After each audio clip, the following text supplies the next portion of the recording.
ఓం గురు జయ గురు జయ జయ గురు ఓం గురు జయ గురు జయ జయ గురు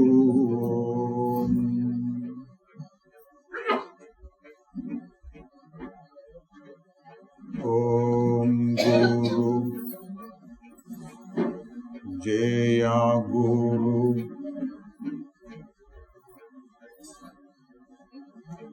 జయ జయ గురు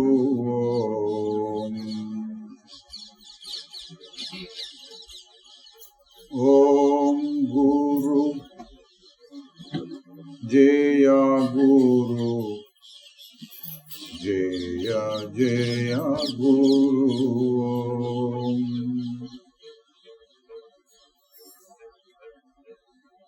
ఓం గురు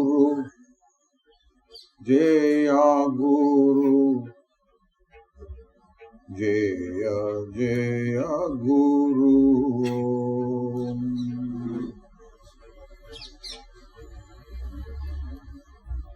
ఓం గురు జయ గురు జయ జయ గురు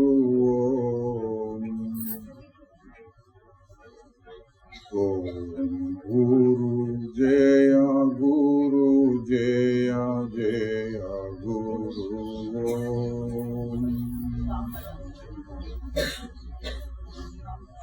ఓం గురు జయ గురు జయ జయ గురు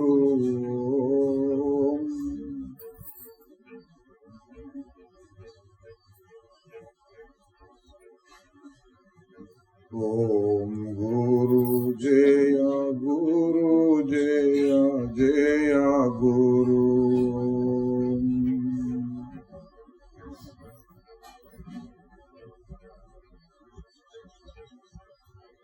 ఓం గురు జయ గురు జయ జయ గురు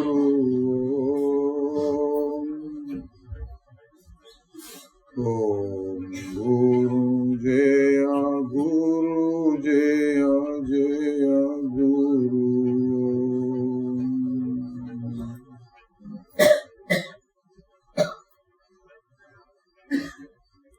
ఓం గురు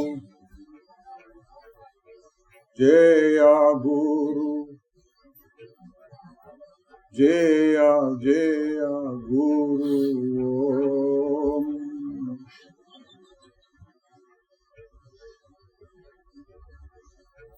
ఓం గురు జయ గురు జయ జయ గురు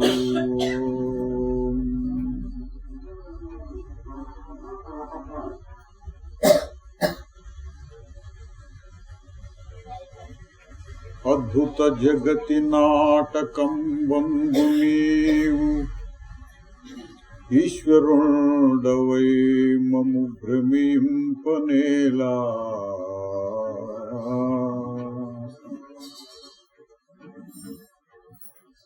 గురుడవై వచ్చి బంధాలు కోయరాదే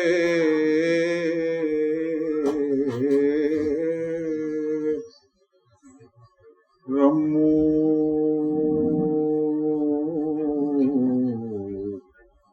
గురువరా నన్నింక రక్షసేయ రమ్ము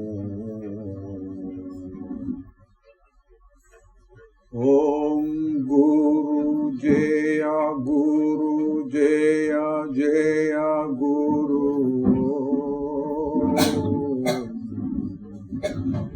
ఓం గురు జయ గురు జయ జయ గురు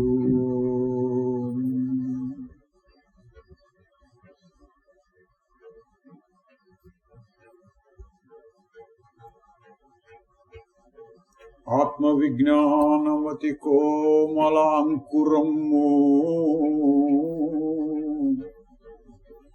మాయ దుర్వార భీకర మారుతము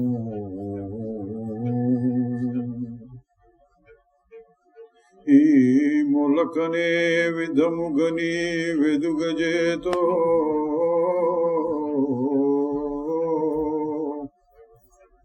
రమ్ము గురువరా నన్నింక రక్షసేయ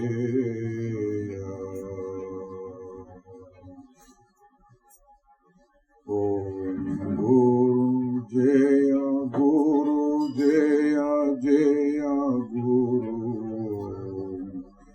ఓం గురు జయ గురు జయ జయ గురు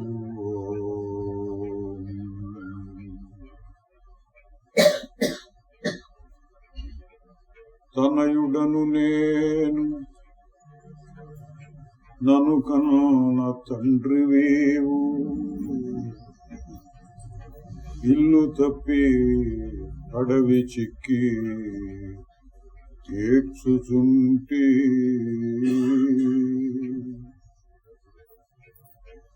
వెదకి నన్నిల్లు చేర్చ రావేల తండ్రి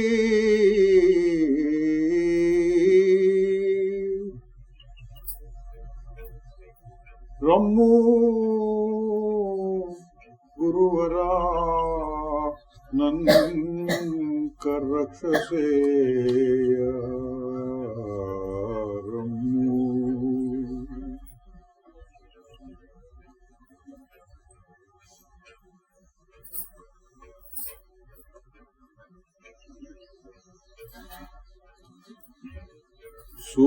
సూత్రధారివేవు నటన పాత్ర నేను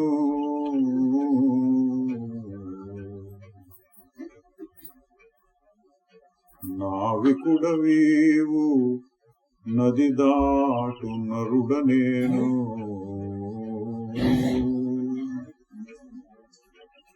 వైద్యుడవు నీవు భవరోగ వశుడ నేను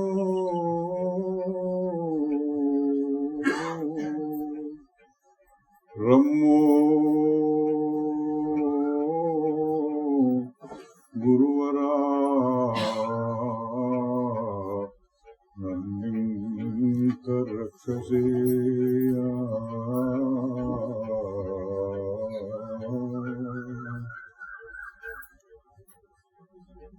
ఓం గురు జయ గురు జయ జయ గురు ఓం గురు జయ గురు జయ జయ గురు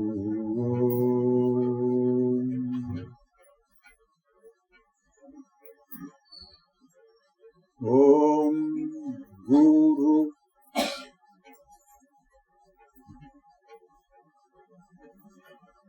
జయ గురు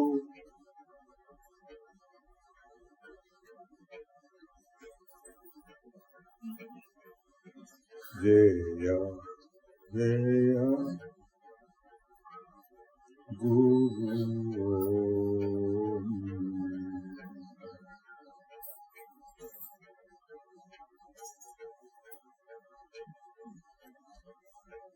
ఓం గురు జయ గురు జయ జయ గురు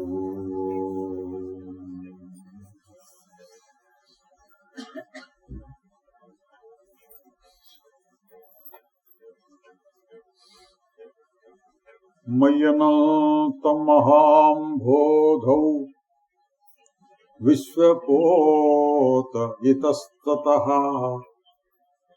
భ్రమతి స్వాంతవతేన న మమాస్తి అసహిష్ణుతా అష్టావక్ర గీత అనుభవ పంచకం అనే 7వ అధ్యాయం జనక మహారాజు చెప్తున్నాడు తన అనుభవాన్ని.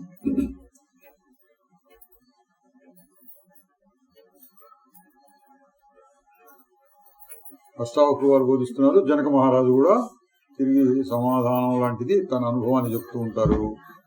ఇందులో ఎవరు గురువు ఎవరు శిష్యుడు నిర్ణయించడం కష్టంగా ఉంటుంది.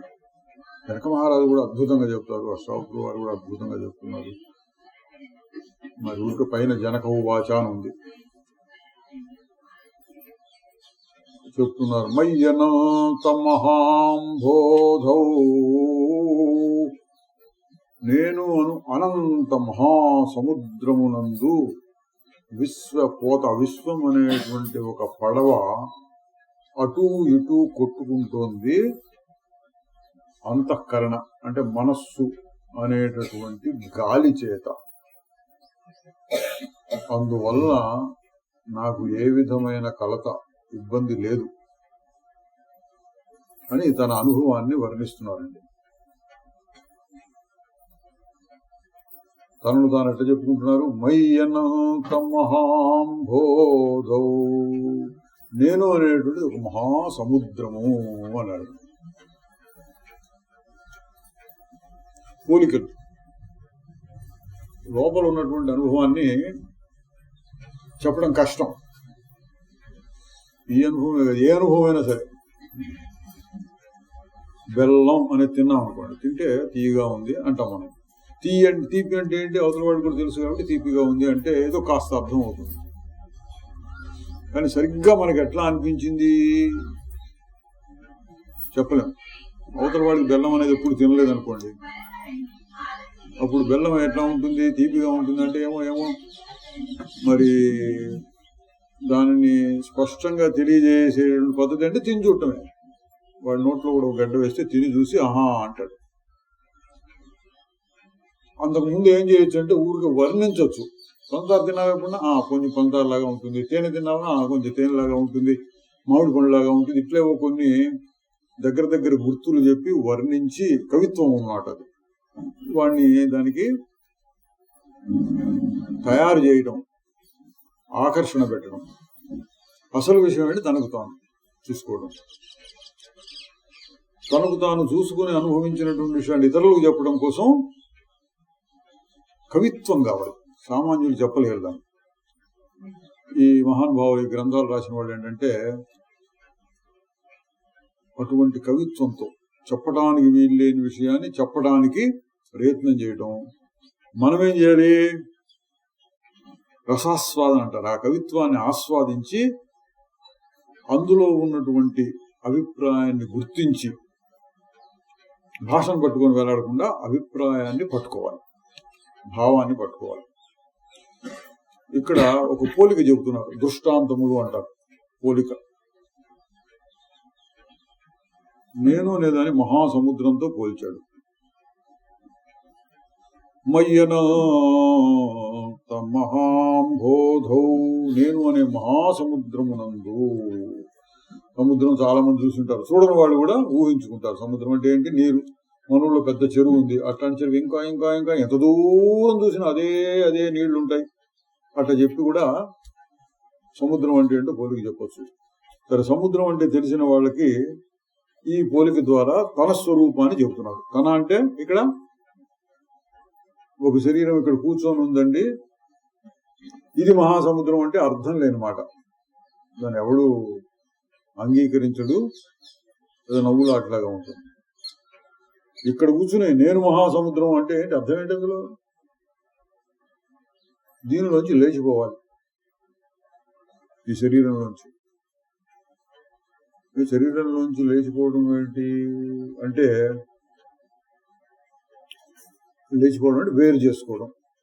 ఇక్కడి నుంచి లేచి ఇంకో చోటుకి వెళ్ళటం. ఇదంతా కూడా లోపలే జరుగుతుంది. బయట ఇట్లా తీసుకెళ్లి ఇంట్లో ఉన్న మనిషిని ఎత్తుకెళ్ళి పక్క ఇంట్లో కూర్చోబెట్టడం అట్లాంటిది కాదు. అంతా మనసుతోటే.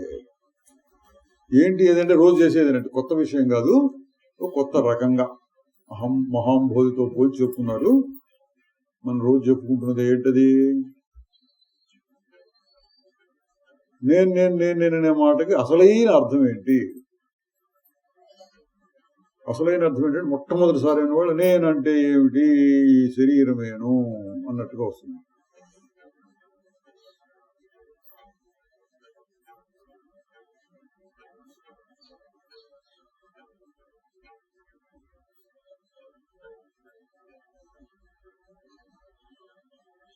నేనంటే శరీరమే శరీరమే అనుకున్నారు అనుకోండి. నేనంటే శరీరం అయితే శరీరం లేని స్థితులు, శరీరం మనకు తెలియపడకుండా ఉండేటువంటి స్థితులు కొన్ని ఉంటాయి. అప్పుడు నువ్వేమైపోతావు అంటే గాఢ నిద్ర అనుకోండి. గాఢ నిద్రలో శరీరం తెలియకుండా పోతుంది. అప్పుడు నువ్వు ఉంటావా ఉండవా? అట్లాగే కళ వస్తుంది. నిద్రలో కళలో కూడా ఈ శరీరం ఉండదు, ఇంకో ఏదో శరీరంతో కలిసిపోతాం మనం. ఇంకొక శరీరం, ఇంకొక పరిస్థితులు, దాంతో కలిసిపోతాం. అప్పుడు నేను అనేది ఉంటుందా ఉండదా? ఉంటుంది.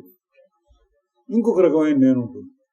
ఇంకొక పరిస్థితులు, ఇంకొక శరీరం, ఇంకొక లక్షణాలు, గుణాలు, వాటితో కలిసి నేను అంటుంది. మరి అసలైన నేనెవరు చూడమన్నది ఇది వేదాంతంలో ముఖ్యమైనటువంటి ప్రశ్న. నేనెవరు? మనం చూసాం ఇంతకుముందు రమణ మహర్షి గారు. ఇది ఒక్కటి చాలేనెవరు, నేనెవరు తెలుసుకో చాలు. అవి ఇవి ఎందుకండి, నేను తెలుసుకో, నేనంటే ఏంటో తెలుసుకో. ఎట్లా తెలుసుకోవడం? మనం రోజు చెప్పుకుంటున్నాను మళ్ళా ఒకసారి, ఎందుకంటే మంచి విషయాలు, ముఖ్యమైనటువంటి విషయాలు మళ్ళీ మళ్ళీ మననం చేయాలి కాబట్టి. నేను అంటే మొట్టమొదటి సమాధానం, ఇక్కడ కూర్చొని ఉన్నా వాడిని, ఇక్కడ మాట్లాడుతూ ఉన్నాను, ఇంతమంది మధ్యలో ఉన్నాను. ఇంకా చెప్పుకోవాలంటే నా పేరు ఇది, నా ఊరు ఇది, నా వయస్సు ఇది, నా ఆస్తిపాస్తులు ఇవి, నేను చదువుకున్నది ఇది, నా సంపాదన ఇది, నేను చేసే పని ఇది, ఇట్లా ఎన్నెన్నో చెప్పుకుంటారు. ఈ పైవన్నీ వచ్చిపోతూ ఉంటాయి. మనకు తెలుసు ఏం చదువుకోలేదు అనుకోండి, అప్పుడు నాకు చదువు రాదని అంటాడు. కొంత నేర్చుకున్న తర్వాత చదువుకున్నానండి అంటాడు. డబ్బు లేని రోజులు బీద అంటాడు. డబ్బు బాగా సంపాదిస్తే ధనికుణ్ణి అంటాడు. ఇవన్నీ మారిపోతుంటాయి మనకు తెలుసు. వీటన్నిటికీ మూలమైనటువంటి శరీరం కూడా మారిపోతోంది. శరీరం కూడా మారిపోతుంది. చిన్నప్పుడు ఉన్నట్లు ఇప్పుడు లేదు, పసిపిల్లలుగా ఉన్నప్పుడు ఇప్పుడు లేదు, ఇప్పుడు ఉన్నట్లు ఇంకా 4 రోజుల తర్వాత ఉండదు. గట్టిగా ఆలోచిస్తే 4 రోజులు 4 ఏళ్లు కాదు, ప్రతి క్షణం మారుతూ ఉంటుంది శరీరం, ప్రతి క్షణం.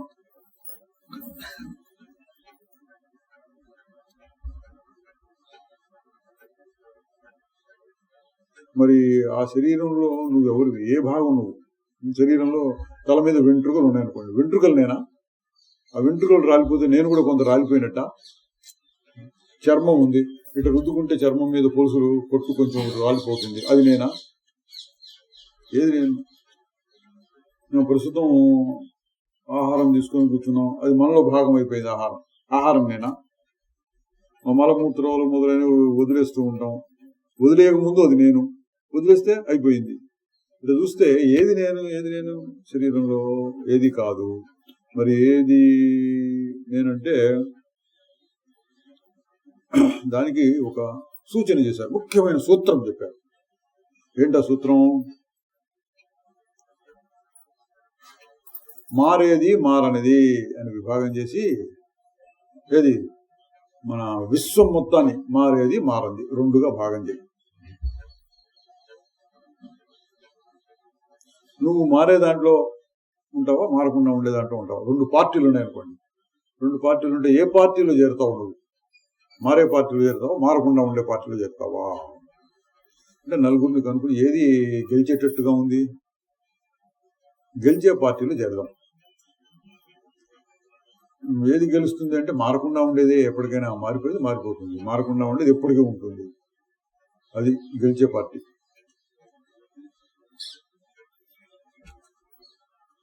ఎందుకు దాన్ని గెలిచే పార్టీ అంటున్నాం అంటే, నేను అనేది మారిపోయింది అనుకోండి.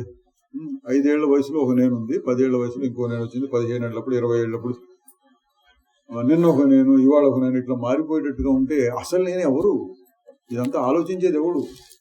ఎవడికి ఇది అది కావాలంటున్నాడు? సుఖం కావాలనేది ఎవడు? దుఃఖాన్ని తప్పించుకోవాలనేది ఎవడు? నేను ఉన్నాను అని చెప్పుకునేది ఎవడు? మారిపోతూ ఉంటే ఏముంది అక్కడ మరి అంటే నేను మారటం లేదు అన్న అర్థం కూడా ఉంది అక్కడ.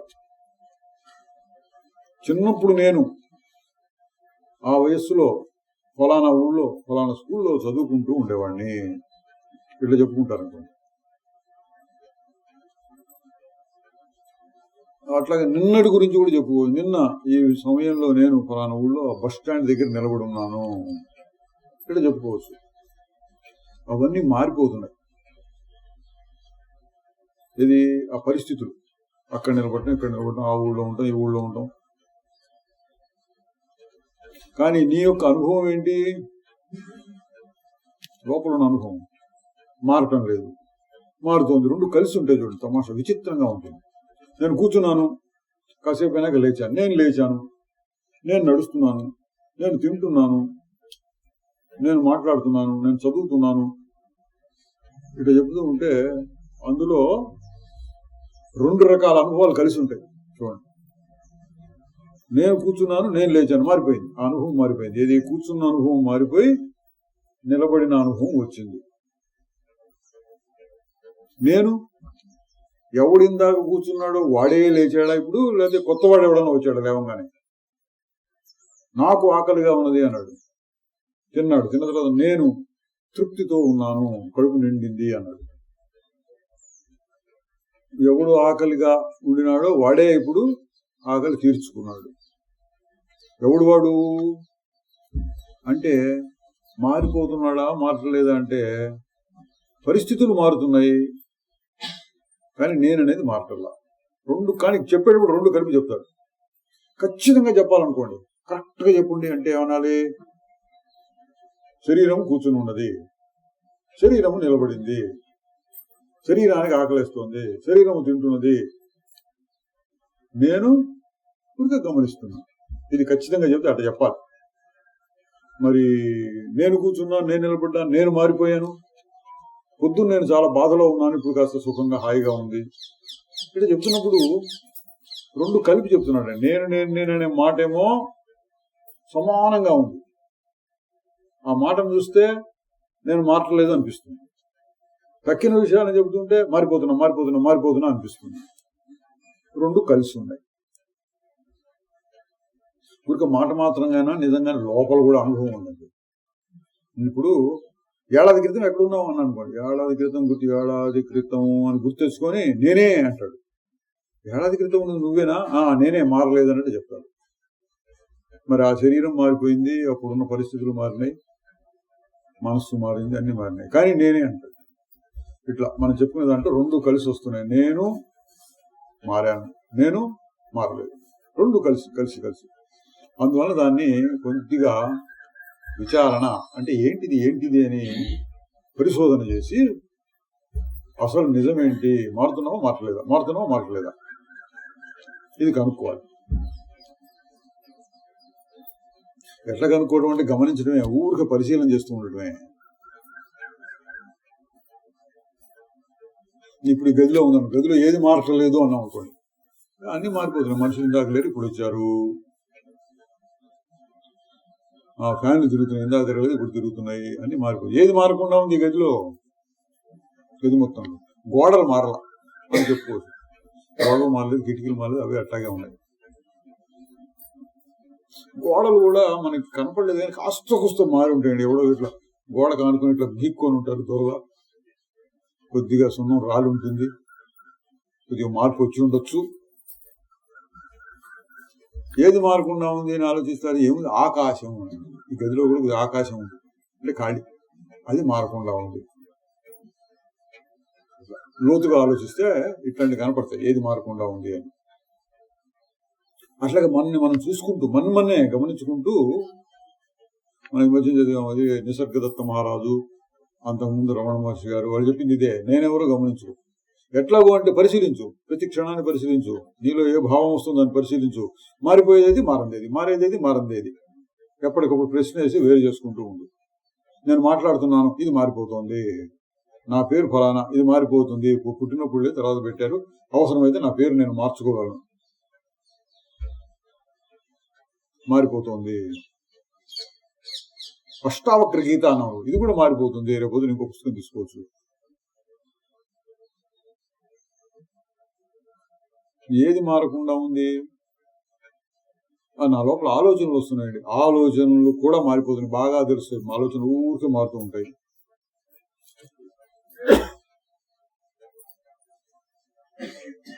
ఏది మారటం లేదు అని జాగ్రత్త గమనిస్తే, నేను చెప్పుకున్నా సూక్ష్మంగా చూడాలి దాన్ని. సూక్ష్మబుద్ధి చూస్తే, అంటే ఒక చిన్న సూది పడిపోయింది ఇక్కడ, జాగ్రత్తగా చూడండి అన్నట్లు తనను తాను జాగ్రత్తగా చూసుకుంటుంటే మారకుండా ఉండేది కనిపిస్తుంది. ఏం కావాలి? సూక్ష్మబుద్ధి కావాలి. ఇప్పుడు పిల్లల కోసం పజిల్స్ అని ఇస్తున్నారు పుస్తకాల్లోనూ, మన యూట్యూబ్, ఇంటర్నెట్ మొదలైన వాటిలో వస్తుంది. ఒక బొమ్మ ఉంటుంది. ఈ బొమ్మలో ఒక అక్షరం దాగి ఉంది, కనుక్కోండి అంటాడు. బొమ్మంతా నల్లగే ఆ డిజైన్ ఈ డిజైన్ ఉంటాయి. జాగ్రత్తగా ఇట్లా ఇట్లా చూస్తుంది, అందులో ఎస్ అనే ఒక అక్షరం కనపడుతుంది. ఎట్లా చూడాలి దాన్ని? జాగ్రత్తగా చూడాలి. ఏంటి అక్షరమా? ఏంటి అక్షరం ఇక్కడ ఉంది, ఎక్కడ చూసినా కనపడుతుంది. ఎందుకు ఎట్లా అనిపిస్తారంటే, కాసేపు కాలక్షేపం ఒకటిను సూక్ష్మ బుద్ధి పెరుగుతుంది అనే ఉద్దేశంలో అట్లాంటి చెప్తుంటారు. పూర్వం పొడుపు కథలు అనేవాళ్ళు. ఏదో ఇట్లా ఇట్లా చెప్పి, ఏదో మనకి చిన్న మా పుస్తకాల్లో కూడా ఉండేది. ఇప్పుడు గోడ మీద బొమ్మ, గొలుసుల బొమ్మ, వచ్చే వారికి వడ్డించు బొమ్మ అంటే ఏమిటి ఇట్లాంటి చెప్పాడు. కొద్దిసేపు ఆలోచించి మనకు తెలియకపోతే ఎవడని చెప్పాడు అనుకోండి, ఏం జరుగుతుందంటే ఆలోచించడం వలన బుర్ర అంటే మెదడు సూక్ష్మంగా చూసే శక్తి వస్తుంది. అటువంటి సూక్ష్మమైన శక్తి కావాలి ఇక్కడ, సూక్ష్మ బుద్ధి. ఆ సూక్ష్మం ఏది మారట్లేదు అది చూడాలి. మాట్లాడుతున్నాను, మారిపోతుంది అంటున్నా లోపల, మారుతుంది అనే మాట కూడా మారిపోతుంది. అట్లా కదలకుండా ఉంటే మారకుండా ఉన్నా, కదలకుండా ఉన్న స్థితి కూడా మారిపోతుంది. కాసేపు కదులుతున్నా, అసలు ఏంటి గోలంతా అంతా గజిబిజిగా ఉంది అనుకున్నా, అది కూడా మారిపోతుంది. అసలు ఏంటి, ఎవరికి, నాకు ఎందుకు ఈ సమస్యలు ఏం వస్తున్నాయి నాకు అంటే, ఏం సమస్య ఉంది అనుకుంటున్నా. ఈ అనుకునే దేవుడు అని చూస్తున్నా, చూస్తుంటే నేను అనిపిస్తాను. ఈ నేను ఒకటి మధ్యలో వస్తుంది. నేను కూర్చున్నా, నేను పడుకున్నా, నేను పడుతున్నా. ఈ నేను అనేది మారకుండా ఉంది. అది ఎట్లా ఉంది? దానికి కాళ్ళు చేతులు ఉన్నాయా? కాళ్ళు చేతులు ఉంటే మారిపోతాయి. ఫోటో తీసి చూపించగలిగింది ఏదైనా ఉందా? మారిపోతాయి. ఊరిగా ఊహలతోటి వర్ణించగలిగింది ఏదైనా ఉందా? మారిపోతుంది. ఏది మారటం లేదు అని సూక్ష్మంగా చూస్తుంటే నేనే మాట కాదు, నేనే మాట మారిపోతుంది. తేలికని తెలుస్తుంది మనకి. కొత్తగా నేను అని అనిపిస్తూ ఉంటుంది. నేను ఇక్కడ కూర్చొని ఉన్నాను, ఎవరిని అడిగితే నేను కూర్చొని ఉన్నాను, నేను మాట్లాడుతున్నాను అని చెప్పి, ఎవరు అడగకపోతే ఊరికి అనిపిస్తూ ఉంటుంది నేను ఇక్కడ ఉన్నాను అని. ఆ నేనుని అహంకారము అంటారండి. అహంకారం, అహంభావం, ఈగో, నేను అనిపిస్తూ ఉంటుంది లోపల. ఇంకా జాగ్రత్తగా విచారించాలన్నా, ఇంకా సూక్ష్మంగా చూడాలి. అంటే నేను కూడా మారిపోతుంది అని తెలుస్తుంది సూక్ష్మ బుద్ధి. అంటే ఎట్లా మారుతుంది? నేను ఇప్పుడు చాలా చురుకుగా ఆలోచిస్తున్నాను, మాట్లాడుతున్నాను.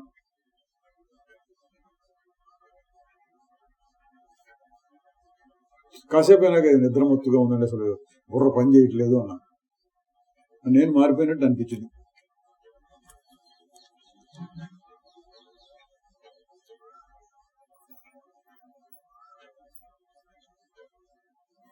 నేను మారిపోయింది అనిపించింది.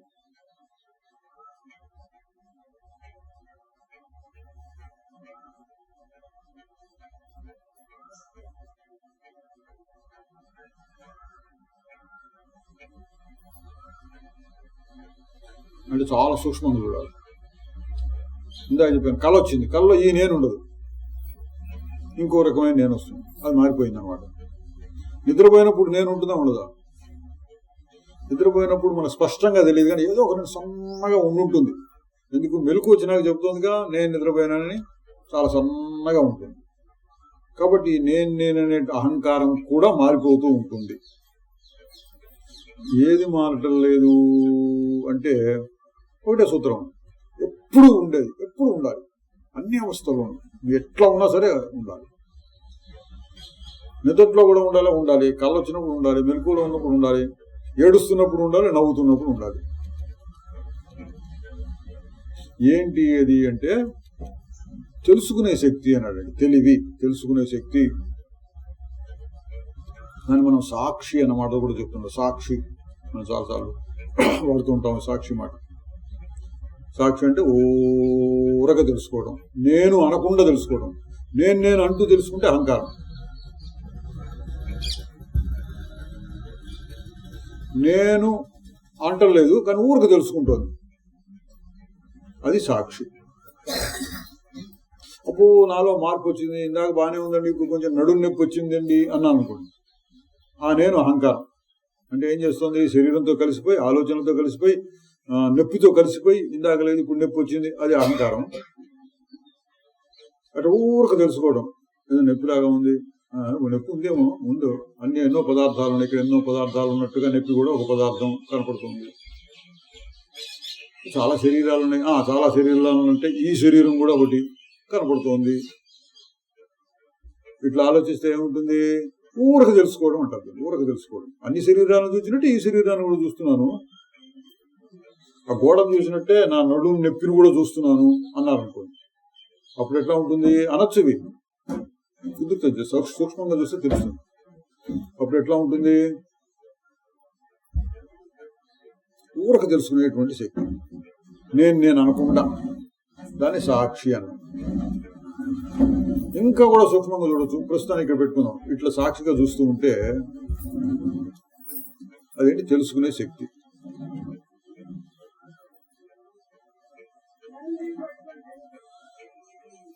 మనం మొట్టమొదటిలో సాక్షి అన్నాం అనుకోండి, ఇంకొంచెం లోతుగా చూడండి. సాక్షి అంటే ఏంటి, ఊరక చూచేది. దేన్ని చూస్తున్నావు, ఊరక ఈ శరీరాన్ని చూస్తున్నా, బాగుంది. ఎదురుకుండా పూలు ఉన్నాయి, పూలను చూస్తున్నా, మనుషులు ఉన్నారు చూస్తున్నా, గోడలను చూస్తున్నా, కిటికీ లోపల, కిటికీ బయటికి చూస్తే అక్కడ చెట్లు ఉన్నాయి, వాటిని చూస్తున్నా, అన్నింటినీ చూస్తున్నా. ఇప్పుడు ఎక్కడ నుండి చూస్తున్నావు ఇవన్నీ అన్నారు.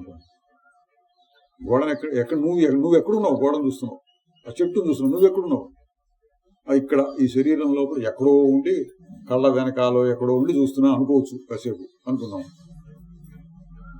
తర్వాత ఈ శరీరాన్ని కూడా చూస్తున్నా అన్నప్పుడు, నా ఎదుర్కొండా ఉన్న మనిషిని చూసినట్లుగా ఇక్కడ ఒక మనిషి కూర్చున్నాడు, వాడిని కూడా చూస్తున్నా అన్నారు అనుకోండి. అనొచ్చా అనకూడదా, అనొచ్చు. అన్ని శరీరాలు చూసి ఈ శరీరం కూడా చూస్తున్నా. చూచేవాడు ఎవడు, నేను అని శరీరానికి ఏదో ఒక రకమైన లింక్ పెట్టుకుని, కనెక్షన్ పెట్టుకుని, ఎక్కడో ఇక్కడే ఉండి వీటన్నింటి చూస్తున్నా అనొచ్చు అండి. దాన్ని ఇంకొంచెం లోతుగా చూడాలి. ఈ శరీరాన్ని చూస్తున్నా అన్నావు, ఈ శరీరం ఎక్కడ కనపడుతోంది నీకు, ఈ శరీరం ఎక్కడ కనపడుతోంది, తక్కిన శరీరాలు ఎక్కడ కనపడుతున్నాయో ఈ శరీరం కూడా అక్కడే కనపడుతోంది. సరే, తక్కిన శరీరాలు, తక్కిన వస్తువులు, గోడలు, ఫ్యాన్లు, కిటికీలు ఇట్లాంటివన్నీ ఎక్కడ కనపడుతున్నాయి, ఇక్కడ మన చేతులు పెట్టి చూపిస్తాం. కొంచెం సూక్ష్మంగా చూస్తే ఇవన్నీ కూడా మనస్సులోనే కనపడుతున్నాయి. మనసులో బొమ్మలు పడుతున్నాయి, ఫోటో తీసినట్టు. కన్ను పని ఏంటి, కన్ను ఊరికే ఫోటోలు తీసి చూపిస్తుంది, వీడియోలాగా ఊరికే ఫోటో తీస్తూ ఉంటుంది. లోపల ఎవరో అన్నింటినీ కనెక్షన్ పెట్టుకుని మనస్సు అంటాం. దీనికి అన్ని జత చేసుకుని ఫలానా అని గుర్తిస్తూ ఉంటుంది లోపల మనస్సు. ఇప్పుడు ఇవన్నీ ఎక్కడ ఉన్నట్టు అంటే నా మనస్సులో ఉన్నాయి అని చెప్పుకోవచ్చు. నా మనస్సులో ఈ బొమ్మలన్నీ పడుతున్నాయి, మనసులో నాకు ఒక అనుభవం కలుగుతుంది, ఫలానా ఇన్ని అనుభవాలు కలుగుతున్నాయి, ఇంతమంది ఇన్ని అనుభవాలు కలుగుతున్నాయి. ఇప్పుడు ఈ శరీరాన్ని కూడా చూసుకుని, ఇది కూడా ఒక అనుభవం, ఈ శరీరం ఇక్కడ కూర్చొని ఉన్నదని అనుభవం. ఈ అనుభవం ఎవరికి కలుగుతుంది, నాకు. ఎక్కడ కలుగుతుంది, మనసులో కలుగుతుంది. అనుభవాలన్నీ మనసులో కలుగుతున్నాయి. ఈ శరీరం యొక్క అనుభవం ఎక్కడ కలుగుతోంది, అది కూడా మనస్సులోనేనండి. ఇప్పుడు చెయ్యి చూస్తున్నా, నా చేతిని నేను చూసుకుంటున్నా, ఇది నా చెయ్యి, ఇది ఇంత పొడుగుంది, ఇంత విడుగుంది, అంత కలుగుతుంది. నా మనసులోనే ఆ భావం పడుతోంది. నా ఇక్కడ దురద పుట్టింది, ముక్కు మీద గోక్కున్నా, ఆ అనుభవం కూడా మనసులోనే కలుగుతోంది. ఆలోచనలు వస్తున్నాయి, ఈ ఆలోచనలు వస్తున్నాయి అనేది కూడా ఒక భావం, అది కూడా మనసులోనే కలుగుతోంది. మరి ఇప్పుడు ఆ మనస్సు ఎక్కడున్నట్టు? మనకు ప్రస్తుతం ఉన్నటువంటి అనుభవాలు సాధారణంగా ఎవరిని అడిగి చెప్పింది, మనసు ఎక్కడో ఉంది శరీరం లోపల, ఎక్కడ ఫలానా చోట అని చెప్పలేం కానీ ఎక్కడో ఉన్నది అంటాం. దానికి ఇంకొక ప్రశ్న వేసి, ఎక్కడో ఉంది మనసు అంటున్నావు, ఇప్పుడు చెప్పు, ఆ మనసులో అన్ని పడుతున్నాయి, అన్ని బొమ్మలు, అన్ని అనుభవాలు కలుగుతున్నాయి. ఈ శరీరం కూడా ఒక అనుభవం, ఇది ఎక్కడ పడుతోంది? ఈ అనుభవం ఈ శరీరానికి సంబంధించిన అనుభవం. ఈ శరీరం ఇక్కడ కూర్చొని ఉన్నది అన్న విషయం ఎక్కడ పడుతుంది? అది కూడా మనసులోనే. అంటే అన్ని శరీరాల యొక్క అనుభవం మనసులో పడితే ఈ శరీరం యొక్క అనుభవం కూడా మనసులోనే పడుతోంది. నేను మాట్లాడుతున్నాను అన్న అనుభవం కూడా మనసులోనే పడుతోంది. మాట్లాడటం ఒక మనస్సు అయితే మాట్లాడుతున్నాను అన్న అనుభవం కూడా మనసులో పడుతోంది. ఇది విచిత్రంగా ఉంటుంది చూస్తుంటే. ఇప్పుడు ఒక ముఖ్యమైన ప్రశ్న, శరీరంలో మనస్సు ఎక్కడో ఉన్నదా, లేక మనస్సులో ఈ శరీరం ఉన్నదా? ఇది చాలా ముఖ్యమైన ప్రశ్న. శరీరంలో మనస్సా, మనసులో శరీరమా?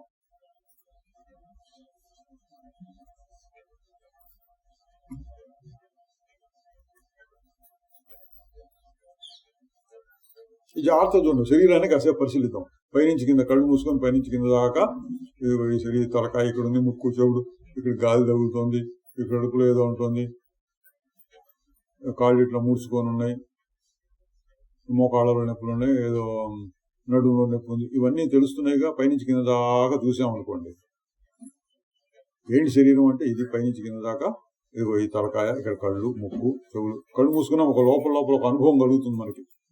అంత స్పర్శ అనమాట, లోపలే స్పర్శ. కూర్చొని చూస్తూ ఉంటే పైనుంచి కిందాక ఈ అనుభవం అంతా ఎక్కడ కలుగుతూ ఉన్నదో అది మనస్సు. శరీరం అనేటువంటి అనుభవం అంటే, శరీరం అంటే ఏంటి? రకరకాల అనుభూతులు అన్ని కలిసి, ఇదిగో ఇది కాలు, ఇది చెయ్యి, ఇది ముక్కు, ఇక్కడ నొప్పి, ఇక్కడ దురద, ఇక్కడ మంట, ఇవన్నీ కలుపుకుని ఈ గుంపు మొత్తం, ఈ అనుభవాల గుంపు మొత్తం కలుపుకుంటే శరీరం అవుతుంది. ఎక్కడ ఉన్నది అంటే మనస్సులో ఉంది ఇదంతా. ఆ మనస్సు ఎక్కడున్నది అంటే అది శరీరంలో ఉంది అనకూడదు ఇంకా. ఎందుకు? మనస్సు కూడా అందులో ఉంది కాబట్టి. ఇంకో తేలిగ్గా అర్థం కావడం కోసం రెండు మనస్సులు అని చెప్దాం. ఒక మనస్సు ఏమో ముందు ఇప్పుడు ఆలోచించేది, అన్నిటినీ చూసేది ఒక మనస్సు. నేను ఇట్లా ఆలోచిస్తున్నాను, నాకు ఈ అనుభవం కలుగుతుంది, నాలో ఈ ఆలోచనలు వస్తున్నాయి, ఇట్లా చెప్పుకుంటాం కదా, ఇదంతా ఒక మనస్సు. ఆ మనస్సు ఎక్కడుంది అంటే శరీరంలో ఉంది అంటాం.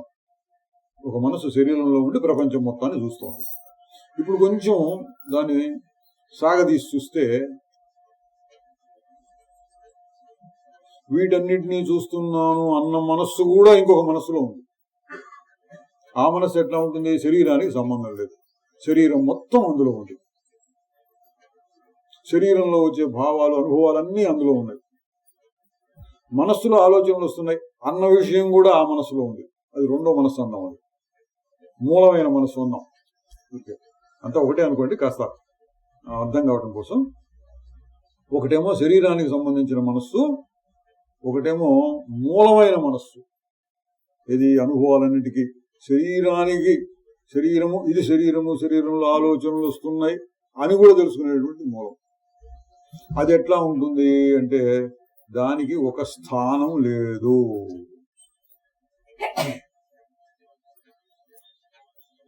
ఇంకా బాగా అర్థం కాదు. ఇంకొక ఉదాహరణ తీసుకుందాం.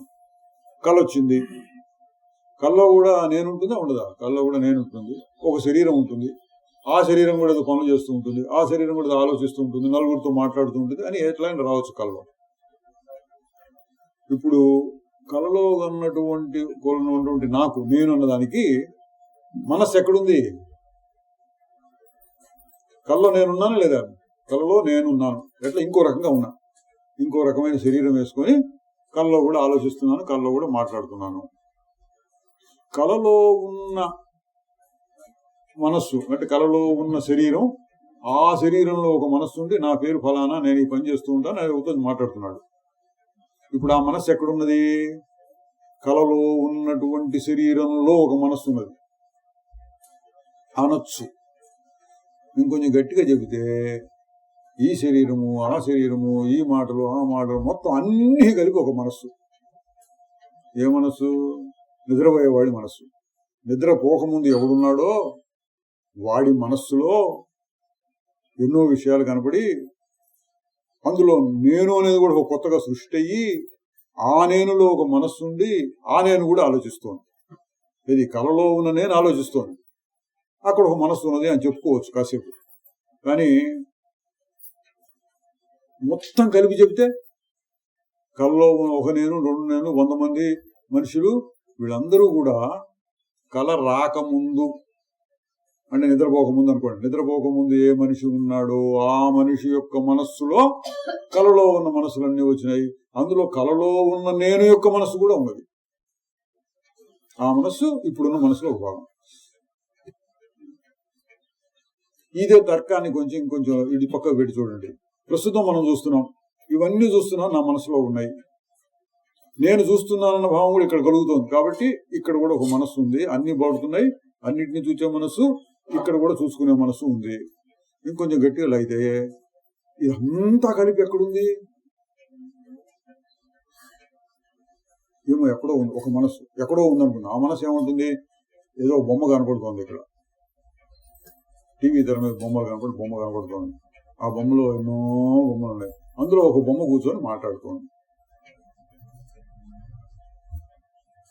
ఈ బొమ్మలన్నింటినీ ఏది చూస్తుందో దీనితో సహా, అది మర్చిపోకూడదు, దీనితో సహా అంటే ఈ శరీరంతో సహా అన్ని శరీరాలను చూస్తూ, ఈ శరీరం ఆలోచిస్తుంది, అన్ని శరీరాలను చూస్తూ అందరూ ఆలోచిస్తున్నారు. అన్నిటికీ మూలంగా అన్నిటినీ తెలుసుకునేటటువంటి మనస్సు ఎక్కడుంటుంది?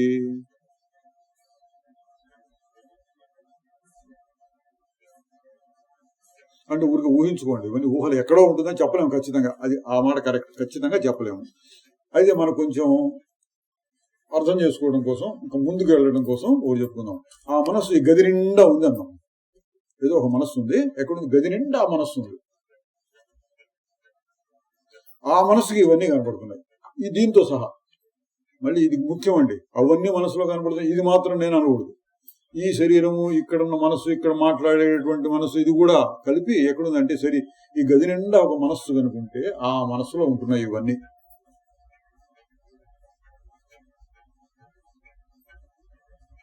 దాన్నే ఈ అష్టావక్ర గీతలోనే మొదటి అధ్యాయంలో 3వ శ్లోకంలోనూ 4వ శ్లోకంలోనూ వస్తుంది, విశ్వసాక్షి సుఖీభవ అని వస్తుంది. అసంగోసి నిరాకారో విశ్వసాక్షి సుఖీభవ. విశ్వసాక్షి అన్నమాట ఏంటి అర్థం చెప్పండి. ఇప్పుడు విశ్వసాక్షి ఇప్పుడు అర్థం చేసుకుని, ఇప్పుడు విన్నదానికి విశ్వసాక్షి అన్నమాట చెప్తాం. నేను సాక్షిగా ఉన్నా అంటే ఊరకు చూస్తున్నా. దేనికి? ఈ పువ్వుకి నాకు సంబంధం లేదు, ఎవరు తెచ్చితే ఇటు చూస్తున్నా అంతే. ఈ ఎరుపు రంగా తెలుపు రంగా ఏం పడుతున్నా ఊరకు చూస్తున్నా, ఎవరో ఇచ్చారు ఇట్లా పడుతున్నా. ఈ పువ్వుకు నేను సాక్షిని అంటే దీని గురించి ఏం ఆలోచన, ఊరికి చూస్తున్నాను. తర్వాత కొద్దిగా ఆలోచన వచ్చింది, ఇది పువ్వు అని ఆలోచన వచ్చింది అనుకోండి. పువ్వు అని ఆలోచన వచ్చిన పేరు ఎక్కడ వచ్చింది? మనసులో వచ్చింది. దాన్ని నేను చూసి ఇది పువ్వు, మందార పువ్వు అని లోపల ఒక ఆలోచన వచ్చింది. ఆలోచనను నేను చూసా. నీకెడ తెలిసింది ఇది మందార పువ్వు అనే ఆలోచన వచ్చినట్టు? ఏం చేస్తున్నారు మీరు అన్నారు అనుకోండి. నేను మందార పువ్వును చూస్తున్నాను అన్నాను. మందార పువ్వును చూస్తున్నట్టు మీకెడ తెలిసింది అంటే మందార పువ్వును చూస్తున్నాను అనేటువంటి మనస్సును కూడా చూడగలిగింది ఒకటి ఉంది, దాన్ని మనం సాక్షి అంటున్నాం. ఊరికి చూస్తాం, ఇది మందార పువ్వు అండి, బాగుంటుందండి, ఎర్రగా ఉంటుంది అంటుంటే ఇవన్నీ ఆలోచన, 3 ఆలోచనలు వచ్చినాయి. ఇప్పుడు అట్లా వెనకాల ఉండి చూసేటటువంటిది సాక్షి.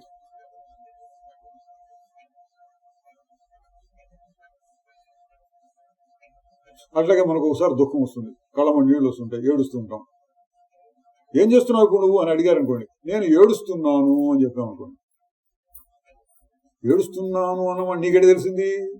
అంటే చూసా కళ్ళమ్మ నీళ్లు రావటం, ఇదంటాం అదంటాం, అది గుండెలు అది అవిసిపోయేటట్టు, కడుపు తరుక్కుపోయేటట్టు ఇట్లాంటి వర్ణన చేయొచ్చు.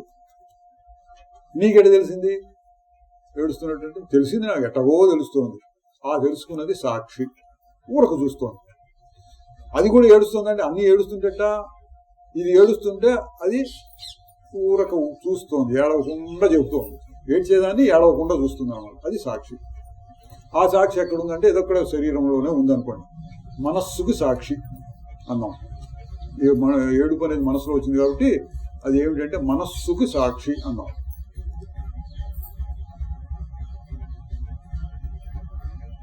ఇప్పుడు దాన్ని ఇంకా పొడిగించడం అంటే ఏంటి? లెక్కలలో చెప్తున్న జామెట్రీలో ఒక 3 అంగుళముల సరళ రేఖను గీయమంటాడు.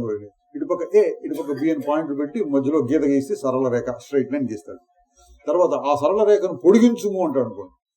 ఒక స్కేల్ పెట్టి ఇటుపక్కకి దాన్ని పొడిగించుకుంటూ పోవచ్చు.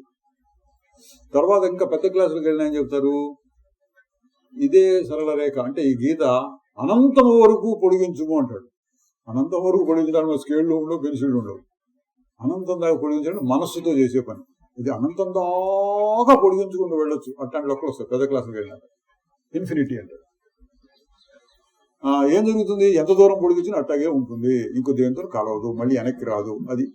అది ఊరికే మనస్సులో ఉండేటువంటి ఊహ భావం. అట్లా ఇప్పుడు మనం పొడిగిద్దాం. సాక్షి అన్నాం, మాట్లాడుతున్నా అన్న విషయం నాకు తెలుస్తోంది, అది సాక్షి. ఎవరిది? నేను మాట్లాడుతున్నా అన్న విషయం నాకు తెలుస్తోంది కాబట్టి నేను సాక్షి. ఏం చేస్తున్నా? ఊరుకు చూస్తోంది అంతే. ఏడుస్తున్నా అన్న విషయం తెలుసుకుంటోంది, ఏడవకుండా తెలుసుకుంటోంది, అది సాక్షి. నవ్వుతున్నా అంతే, నవ్వుతున్నట్టు నాకు నవ్వు వస్తుంది, నవ్వుతున్నట్టుగా కూడా తెలుసుకుంటున్నాను. నేను నవ్వుతున్నాను అనేది అహంకారం, దాన్ని నేను తెలుసుకుంటున్నాను అనేది సాక్షి. ఇప్పుడు దాన్ని సాగదీయమన్నా ఏం సాగదీద్దాం? ఇంతమందిని చూస్తున్నాను, అందులో కొంతమంది నవ్వుతున్నారు, కొంతమంది ఏడుస్తున్నారు, కొంతమంది కురికిపాట్లు పడుతున్నారు, కొంతమంది ఇట్లా నిలబడుతున్నారు అని రకరకాలుగా ఉన్నారనుకోండి. అందులో ఇదొకటి, ఇది వేరుగా చూడకూడదు. అంతమంది నేను చూస్తున్నాను అంటే అహంకారం ఇక్కడ ఉంది, నేను చూస్తున్నాను. సాక్షి అనేప్పటికి ఏమైంది? అన్నిటినీ కలిపి చూచేటటువంటి వాడిని కూడా నేను చూస్తున్నాను. ఏం చేస్తున్నావు ఇప్పుడు? అందరినీ కలిపి చూస్తున్నా. నీ శరీరం నా శరీరాన్ని కూడా కలిపి చూస్తున్నాను అనేప్పుడు నేనేమైపోయినా బద్దలైంది. ఇక్కడ ఏం బద్దలైంది? దూర బెలూన్ ఊతుంటారా, అలా పిండి పెట్టి పొడిస్తే బద్దలవుతుంది. ఏమవుతుంది? బద్దలైందని లోపల ఉన్న గాలి బయటకు వచ్చింది, కలిసిపోయింది, బయట కాదు. అట్లా ఇప్పుడు అన్నింటినీ కలిపి చూస్తున్నాను అనేప్పుడు బోర బద్దలైంది. సాక్షి అనేది ఇక్కడ ఉంది అనుకున్నాం. అన్నిటినీ కలిపి, ముఖ్యంగా దీన్ని కూడా, అది మర్చిపోకూడదు, దీన్ని కూడా అన్నిటితో కలిపి ఒకటిగా చేసి చూస్తున్నాను. ఎక్కడున్నావు అంటే కొంచెం తేలిగ్గా అర్థం కావడం పోతే గది మొత్తంలో ఉన్నాను అనుకోండి. గది నిండా ఉన్నా, గదిలో ఉన్న వస్తువులు అన్నింటినీ చూస్తున్నా. మంచిదే ఇది. ఏదో రకంగా ఇందులోంచి బయటపడటం కోసం గది నిండా నేను ఉన్నాను అనుకున్నా, మంచిదే. సరే, ఇక బయటికి వెళ్ళాం అనుకోండి. బయటికి వెళ్ళి ఇట్లా ఆకాశం వైపు చూసాం. చెట్లు కనపడుతున్నాయి, పగలపూడి సూర్యుడు కనపడతాడు, రాత్రిపూడి అయితే నక్షత్రాలు, చంద్రుడు అట్లాంటివి కనపడుతుంటాయి. అట్లా కొంచెం అట్లా దూరం వెళ్తే కాలువలు కనపడవచ్చు, కొండలు కనపడవు, అన్నీ కనపడుతున్నాయి అనుకోండి. అప్పుడు ఈ ప్రశ్న వేసుకోండి, వీటన్నింటినీ కలిపి చూసేది ఎవరు? ఈ శరీరంతో సహా, అది చెప్పుకోవాలి. ఈ శరీరంతో సహా అన్నింటినీ కలిపి చూసేవాడు ఎవరు?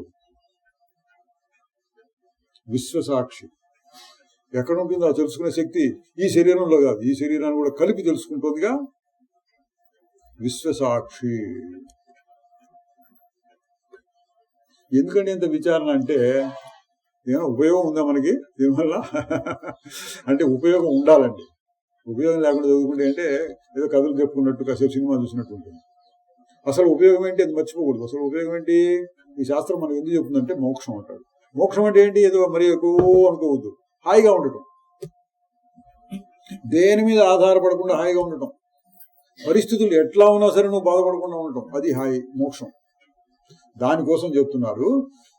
అందుకని వీళ్ళ శ్రమంతా ఏంటంటే పరిశ్రమ అనమాట అండి. గ్రంథాలు రాసిన వాళ్ళు, గురువులు, ఈ మహర్షులు, వీళ్ళ యొక్క పరిశ్రమ ఏంటంటే ఏదో రకంగా ఇందు నుంచి బయటపడేయాలి, ఇది శరీరంలో నుంచి నిన్ను బయటపడేయాలి. దానికోసం ఇట్లా ఆలోచించవచ్చు. ఎట్లా? విశ్వసాక్షి. కొంతమంది ఇంకా గట్టిగా అసలు విశ్వసాక్షి అంటున్నాం, విశ్వసాక్షి అనటం కూడా మనసుతో చేసే పనే కదా, ఆ పేరు పెట్టడం కూడా మనసు, ఇట్లా వస్తాయి. ఆర్గ్యుమెంట్ చేస్తే వస్తుంది. నిజమే. అట్లా గట్టిగా ప్రశ్నిస్తే చెప్పేది ఏంటంటే ఏం లేదు, నోరు మూసుకో, నేను నోరు మూసుకుంటా, నువ్వు నోరు మూసుకో, నువ్వు మాట్లాడద్దు, నేను కూడా మాట్లాడను, నువ్వు చెప్పేది ఏం లేదు, వినేది ఏం లేదు. కానీ అట్లా కూడా ఉన్నారు. నిన్న చెప్పుకున్నాను. దక్షిణామూర్తి ఎవరో వచ్చారు, సనకాదిమునుడు, వాళ్ళు సామాన్యులు కాదు, పుట్టకతోటి జ్ఞానులు వాళ్ళు. వాళ్ళకి ఏదో వచ్చారు, శివుడి దగ్గర ఇట్లా కూర్చున్నాడు ఆయన. ఈయన చెప్పాడు, వాళ్ళకి అర్థమైపోయింది అంతే. అది ఉత్తమమైన బోధ, అత్యుత్తమైన బోధ. కానీ అటువంటి స్థితి అందరికి కలగదు కాబట్టి అటువంటి స్థితికి తీసుకెళ్ళడం కోసంగా, రకరకాలుగా చెప్పడం కోసంగా ఇటువంటి శాస్త్రాలు వచ్చినాయి. ఇక్కడ ఏం విశ్వసాక్షి సుఖీ భవ అన్నాడు. విశ్వం మొత్తానికి సాక్షి అనుకోవచ్చు. అది కూడా మనసుతోనే అనుకుంటున్నాం కదా అని ప్రశ్న వేసుకోకుండా అంతటా నేను ఉన్నాను అని ఊహించుకోవచ్చు. రోజు చూస్తూ ఉండదు. దీన్ని కూడా కలుపుకొని నేను విశ్వసాక్షి అంటే మాట అవుతుంది. మళ్ళీ మాట మామూలు అహంకారం అయిపోయింది. అనకుండా అటు అన్నిటినీ కలిపి చూడు, అన్నిటినీ కలిపి చూడు, అన్నిటినీ కలిపి ఒక్కటిగా చూడు. అన్నిటినీ ఒక్కటిగా చూడటం ఎట్లాగండి? భిన్నత్వంలో ఏకత్వం చూడు అంటుంటారు రాజకీయ నాయకులందరూ. అన్నిటినీ కలిపి చూడటం ఎట్లా? మనందరం కలిసి ఒక ఫోటో తీయించుకున్నాం అనుకోండి, గ్రూప్ ఫోటో. ఇప్పుడు ఫోటోగ్రాఫర్ వచ్చి అటు మూల నుంచి తీశాడు, అంత కలిపి ఒక కాగితం.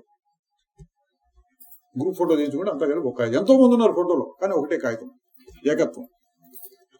అట్లా ఇక్కడ మీరు అన్నింటినీ కలిపి ఒకటిగా చేయగలరా? ఒక కాగితంగా చేయొచ్చు. నేను ఎక్కడో ఉన్నాను, ఇదంతా కలిపి ఒక బొమ్మ. ఒక బొమ్మలో ఎన్నో అద్దె రంగులద్ది కాగితం మీద అట్టినట్టుగా ఇక్కడ చైతన్యం అనేటువంటి కాగితం ఒకటి ఉంది అనుకోండి. గది మొత్తంలో చైతన్యం అనే కాగితం ఒకటి ఉంది. అందులో ఈ బొమ్మలన్నీ అద్దారు ఆ కాగితం మీద. ఇది కూడా ఒక బొమ్మ, ఇది ప్రత్యేకంగా ఏం లేదు దీన్ని.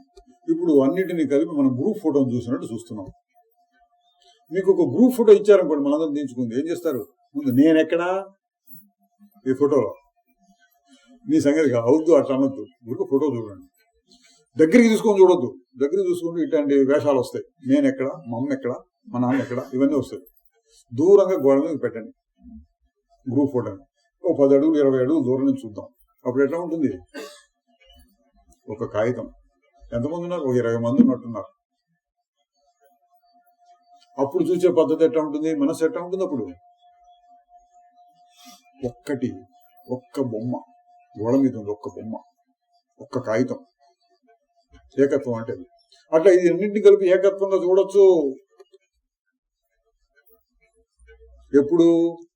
నేను అహంకారం ఇక్కడ వేగకుండా ఉంటే, నేను అనుకోకుండా ఊరకు చూస్తుంటారు. ఊరకు చూడటం అనేది గారు నేను వచ్చింది, ఊరకు చూడటం ఉంటుంది. అహంకారం లేవకుండా కనపడుతుంటాయి, కళ్ళు పనిచేస్తున్నాయి. కానీ ఈ కళ్ళు కూడా కలిపి విశ్వసాక్షి, దీనికి కూడా సాక్షి.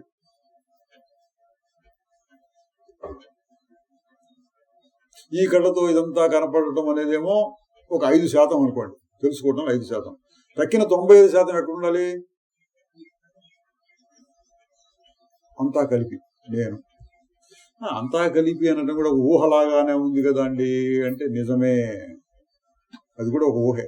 అంతా కలిపి అనటం కూడా ఆలోచన, కానీ మంచి ఆలోచన, మంచి ఊహ. ఎందుకు మంచిది అంటున్నావు?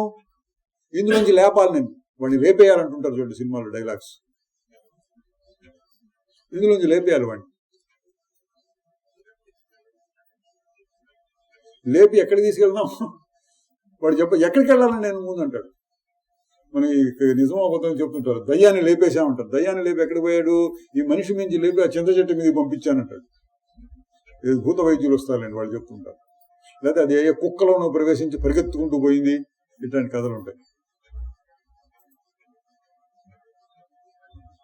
ఈ మనస్సుకి అంటే ఎక్కడో ఒకడు ఉండటం అలవాటు పడ్డ మనస్సుకి అసలు నువ్వు ఎక్కడా లేవు, అంత ఆకాశం, చిదాకాశం అని అనుకోండి, అర్థం కాదు.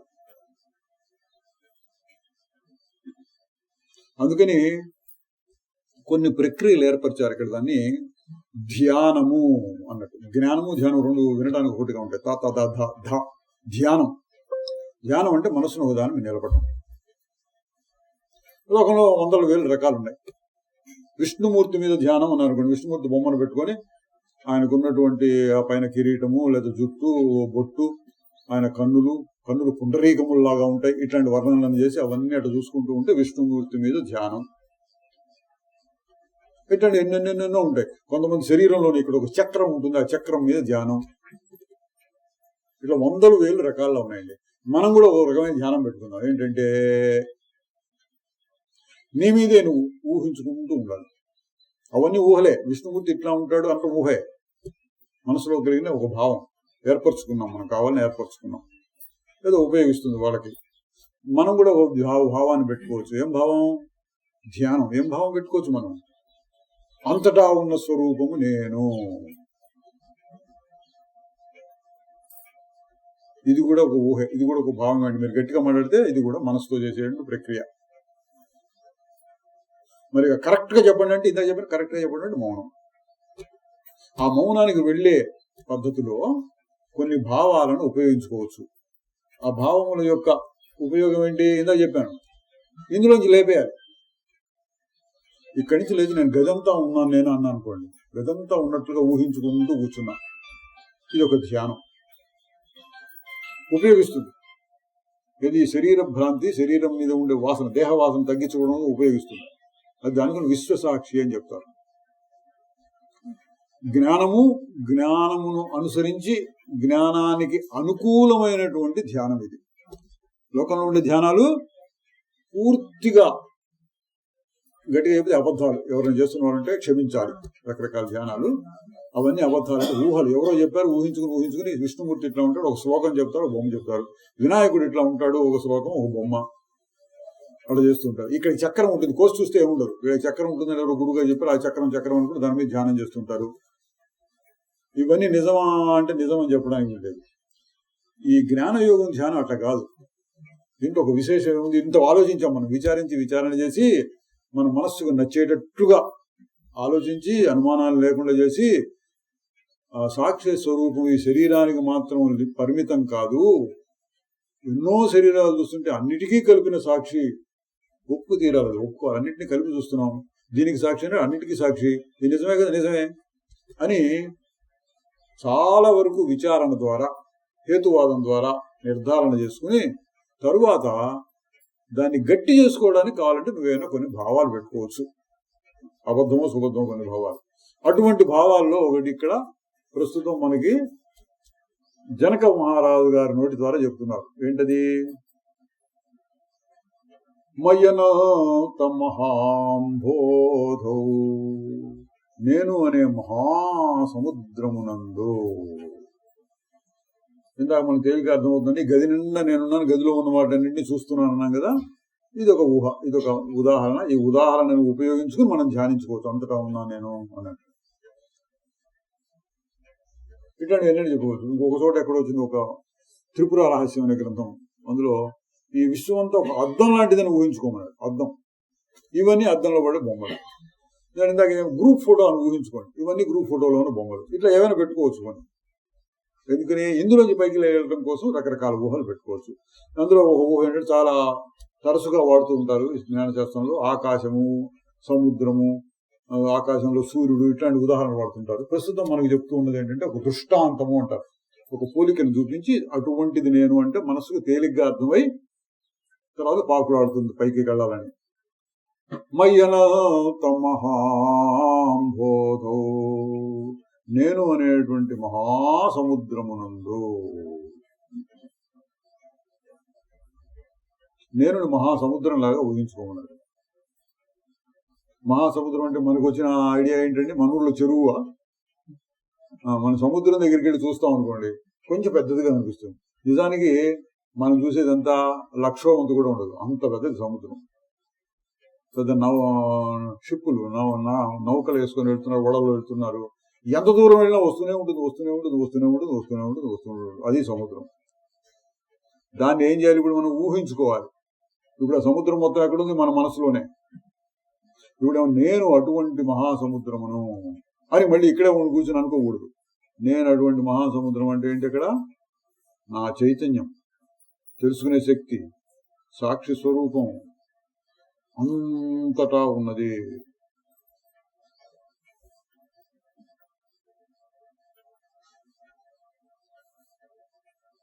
మయ్యనాత మహాంబోధౌ. ఇక్కడ కళ్ళు మూసుకొని అంతా నేను అనుకో. కళ్ళు తెరిచి చూస్తే ఏం చూసినా సరే ఇది కూడా నేను సముద్రం లాగా ఉన్నాను. ఈ సముద్రం ఇదంతా ఓ చిన్న అల కూడా కాదు, ఓ చిన్న బిందువు, నీటి బిందువు. ఇదంతా ఇప్పుడు కనపడేదంతా అట్లా ఊహించుకోవచ్చు. ఇది బాగా ఉపయోగిస్తుంది అన్నాడు. ఇది కూడా భ్రమే కదండి అని గట్టిగా అడిగిన వాళ్ళకి నిజమే, కానీ ఉపయోగించే భ్రమ.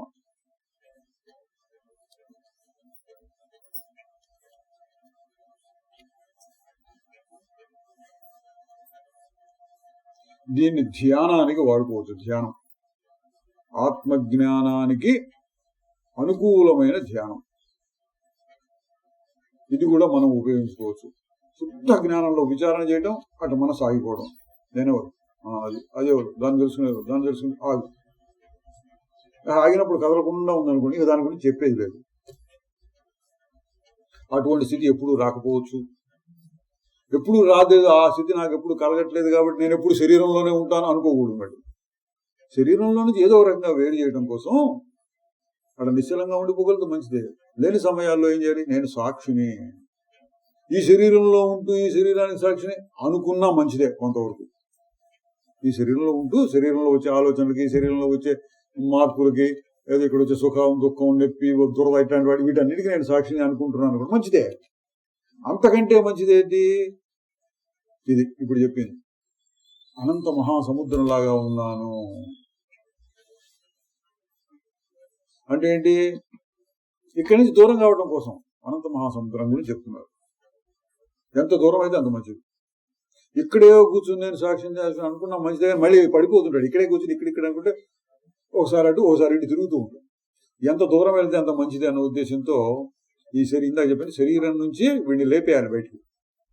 అందుకు ఉపయోగించేది ఏంటంటే మయ్యనాత మహాంబోధౌ. నన్ను నేను ఒక మహాసముద్రంలాగా ఊహించుకోవచ్చు. మరి ప్రపంచాన్ని ఏం చేద్దామంటే విశ్వపోత, విశ్వంలో చిన్న పడవ లాంటిది, సముద్రంలో ఒక పడవ ప్రయాణం చేస్తుంది. అట్లా నేను మహాసముద్రంలాగా ఉన్నాను, ఇదంతా ఒక పడవలాగా ఉంది. ఇదంతా అంటే ఏది కనపడితేదండి. ఇదంతా అంటే ఏదండి? మీరు బయటికి వెళ్ళి అవన్నీ చూడక్కర్లా. మీరు ఎక్కడుంటే అక్కడ చిన్న గదిలో ఉన్నారు, ఆ చిన్న గదే నాలో ఉంది. బయట బజార్లో నిలబడ్డా, బజార్లో ఉన్నవన్నీ నాలో ఉన్నాయి. నేను సాక్షి. అన్ని ఎందుకు? మీరు సాక్షిగా ఉంటే అన్ని మీలో ఉన్నట్టు, కలిసిపోతే ఈ శరీరంలో ఉన్నట్టు. దేంతో కలవన్నట్టు ఊరకు చూస్తున్నాం అనుకోండి. బజార్లో నిలబడ్డాం, వచ్చే పోయే వాహనాలను చూస్తున్నాం, మనుషులను చూస్తున్నాం. అటు కాసేపు తలకాయ పైకి ఆకాశం కనపడుతుంది, అందులో మబ్బులు వస్తాయి కనపడుతున్నాయి, మధ్య మధ్యలో దుమ్ము రేగింది, ఏవో వాసనలు వస్తున్నాయి. అన్నిటినీ కలిపి మంచి అనకుండా చెడు అనకుండా ఊరక అక్కడ గమనిస్తూ ఉంటే పట్టించుకోకుండా గమనిస్తూ ఉండటం అంటే ఏంటి అర్థం? దూరటం అంటే ఏంటి? కలిసిపోకూడదు వాటితో. దూరటం అంటే ఏంటి? ఒక దాంట్లో కొంచెం సంఘం పెరగడం అన్నమాట. మనం చక్కగా ఇల్లు కట్టుకొని ఉన్నాం, ఇంట్లో ఒక ఎలుకలు దూరినాయి అన్నారు అనుకోండి. ఎలుకలు ఎక్కడ దూరుతాయి? బయట ఎక్కడో తిరుగుతూ ఉంటాయి. బయట ఎక్కడో దూరితే మనకేం ఇబ్బంది లేదు. వాటి సంగతి పిల్లులో కాకులు ఏవో చూసుకుంటాయి. అవి ఏం చేస్తాయి? ఇల్లు బాగా ఉంది, దూరదామా అనుకుంటాయి. ముందు వాటికి కూడా ఆ హక్కు ఉంది. ఎందుకు? ఇది కూడా భూమి మీద ఒక భాగం కదండి. భూమి మీద మీకు హక్కు ఉంటే మాకు హక్కు లేదా అన్నట్టుగా అవి కూడా దూరుతూ ఉంటాయి. అప్పుడు మనకి ఇబ్బంది కలుగుతుంది.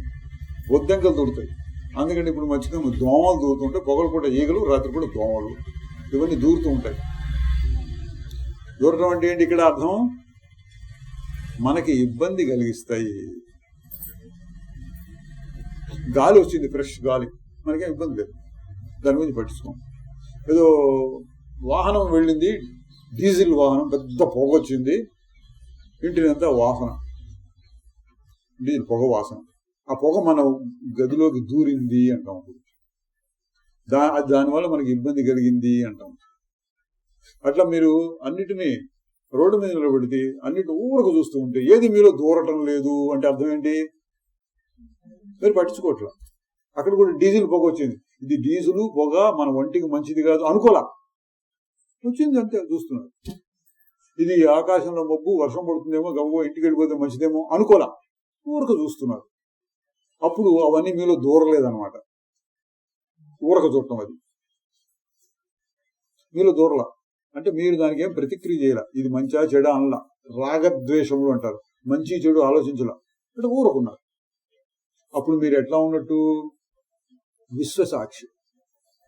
ఆ విశ్వం మొత్తానికి అటువంటి ప్రశ్నలు రావద్దు. మళ్ళీ ఇక్కడ ధ్యానంలో ఇటువంటి ప్రశ్నలు వేయకూడదు. ప్రశ్నలు వేస్తుంటే విచారణ ఎంత చేస్తూ ప్రశ్నలు వేస్తూ విచారణ చేసే వరకు ఎక్కడికి మౌనం దగ్గరికి రావాలి. ఇంకొక రకమైన ప్రక్రియ ఏంటి? అక్కడ తీసుకెళ్ళడం కోసం ఊహ. ఇది ఊహ అయినప్పుడు మంచి ఊహ, విశ్వసాక్షి. ఏది పట్టించుకోకుండా చూస్తూ ఉండటం. దానివల్ల మీకు వచ్చే లాభం ఏంటి? ఇక్కడున్న సుఖ దుఃఖాలకు మీరు దూరం అవుతారు.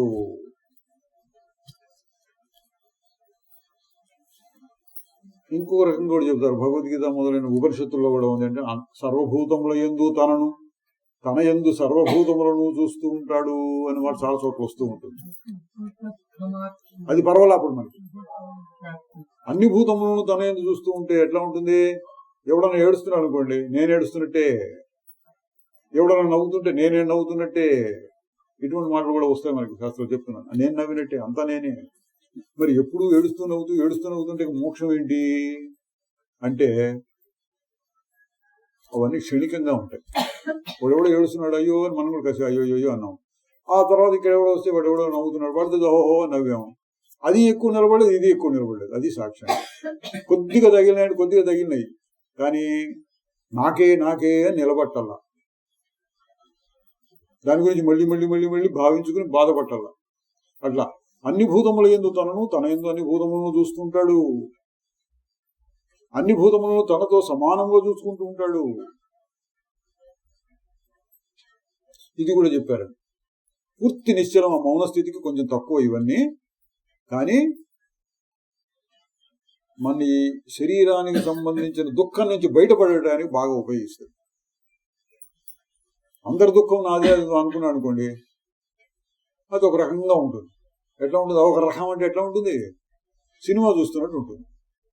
సినిమాలో ఏం చేస్తాడంటే రకరకాల సీన్స్ పెడతాడు, నవరసాలు పోషిస్తూ ఉంటాడు. వాడు కాసేపు ఏడిపిస్తాడు, కాసేపు నవ్విస్తాడు, కాసేపు ఫైటింగ్లు, కాసేపు డాన్సులు, ఏమిటేమిటో వస్తూ ఉంటాయి. అన్ని మన మనసులో పడుతుంటాయి, అన్నిటినీ మనం అనుభవిస్తూ ఉంటాం. కానీ ఏది ఎక్కువసేపు నిలబడదు, మారిపోతూ ఉంటుంది. అట్లా సర్వభూతములను తన యందు సర్వభూతములను చూస్తూ ఉంటాడు జ్ఞాని అని వస్తుంది. అక్కడ చూడొచ్చు విశ్వసాక్షి. లేదా అసలు దేన్ని పట్టించుకోకుండా ఉండొచ్చు. దానికి కూడా మళ్ళీ కొన్ని రకాల ధ్యాన పద్ధతులు ఉంటాయండి. ఏంటి? ఒకటి, దేన్ని పట్టించుకోకుండా ఉండాలనుకోండి. అసలు లేనే లేదు, ఊరు కనపడుతుంది కానీ లేదు, కుందేటి కొమ్ములాగా ఊరు కనపడుతుంది, ఏం లేదు. ఇక్కడ ఎవడన్నా ఏడుస్తున్నా ఏడుపు లేదు, గిడుపు లేదు, నవ్వుతున్నా ఏం లేదు, ఊరిక ఉండడం, నిశ్చలంగా ఉండడం. అట్లా కూడా చేయొచ్చు. దానికి ఏం చెప్పి ప్రపంచం అంతా మిథ్య, స్వప్నము వంటిది, అసలు లేనే లేదు, ఇటువంటి భావాలు ఉంటే అటు ఊరకు ఉంటాడు. ఇంకొక రకమైన భావం అంటే అంతా నేనే, నవ్వుతూ అక్కడ నవ్వుతా నవ్వచ్చు, ఇక్కడ ఏడుస్తూ ఏదైనా సినిమా చూసిన అన్ని రకాల రసాలు వస్తుంటాయి, కానీ ఏది ఎక్కువ నిలబడదు. మరి వెంటనే తన స్వరూపం తనకు వస్తున్నట్టు. ఇట్లా కూడా చేయొచ్చు. అందుకని రెండు రకాల భావాలు ఉన్నాయి. అంతా నేనే అనే భావం అక్కడెక్కడ వస్తుంది, ఇదంతా స్వప్నం వంటిది అనే భావం వస్తుంది. మీకు ఏది నచ్చితే అది తీసుకోవచ్చు అని వశిష్ఠ మహర్షి చెప్పాడు. ఏది నచ్చితే.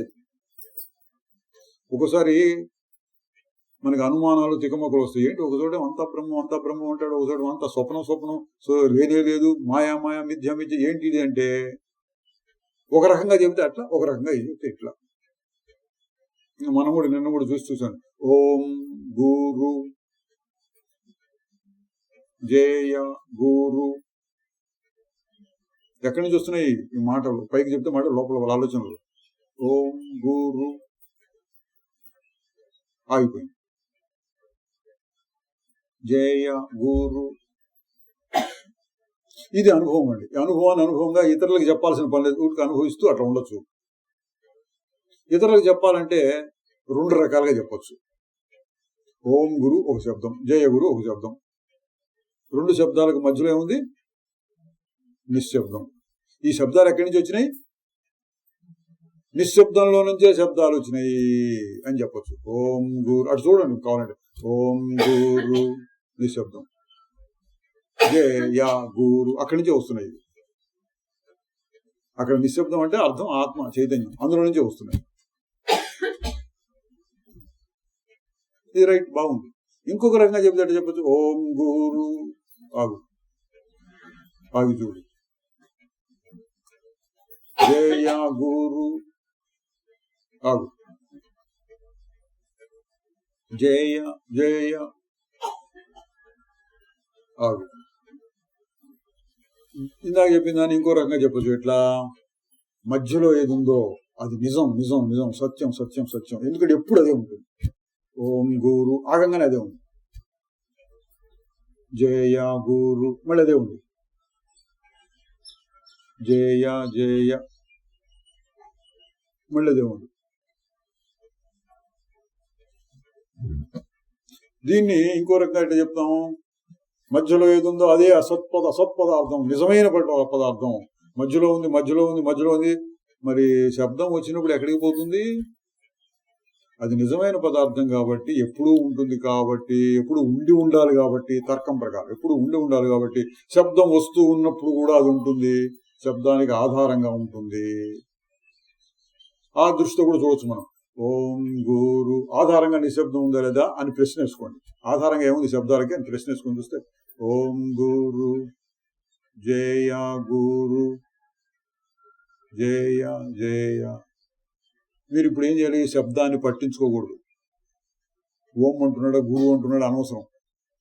శబ్దాన్ని పట్టించుకోకుండా, ఏం శబ్దం అని విచారణ చేయకుండా, దీనికి ఏమిటి అర్థం అని విచారణ చేయకుండా దూరంగా ఉండి వింటున్నట్టు ఊరక, మనకి అర్థం కాని భాషలో ఎవరిద్దరు మాట్లాడుకుంటున్నారు అనుకోండి, ఊరక వింటున్నాం. పక్కింట్లో ఎవరేదో మాట్లాడుకుంటున్నారో మనకి సరిగ్గా వినిపట్టాల, ఊరక వింటున్నాం. అట్లా ఓం గురు ఊరక వినండి, పట్టించుకోవద్దు. ఓం అంటే మీ మనస్సు నిశ్శబ్దంలో ఉండాలి. అప్పుడు మీరు నిశ్శబ్దంలో ఉండి శబ్దాన్ని వింటున్నారు చూడండి, నిశ్శబ్దంలో ఉండి శబ్దాన్ని విన్నట్టుగా ఉంటుంది. ఓం గురు మధ్యలో దాన్ని పట్టించుకోండి, నిశ్శబ్దాన్ని పట్టించుకోండి. జయ గురు నిశ్శబ్దాన్ని గుర్తు పెట్టుకొని శబ్దాన్ని వినండి. ఓం గురు, జయ గురు, జయ జయ గురు. ఇట్లా ప్రశ్న వేసుకొని చూస్తే ఏమనిపిస్తుందంటే, శబ్దాలు వస్తున్నప్పుడు కూడా వెనకాల నిశ్శబ్దమే ఉన్నది. మరి తేడా ఏంటంటే నిశ్శబ్దం 95% అనుకోండి, 95% నిశ్శబ్దం ఉంది. పైపైన కొద్దిపాటి చలనం, ఓం గురు ఆ శబ్దం కొద్ది చిన్న ఒక 5% అట్లా వస్తుంది. ఈ దృష్టిలో చెప్పినప్పుడు చెప్పొచ్చు, నిశ్శబ్దము అదే లోపల చెప్తే నిశ్చలత, శుద్ధ చైతన్యం అదే నిజమైనది.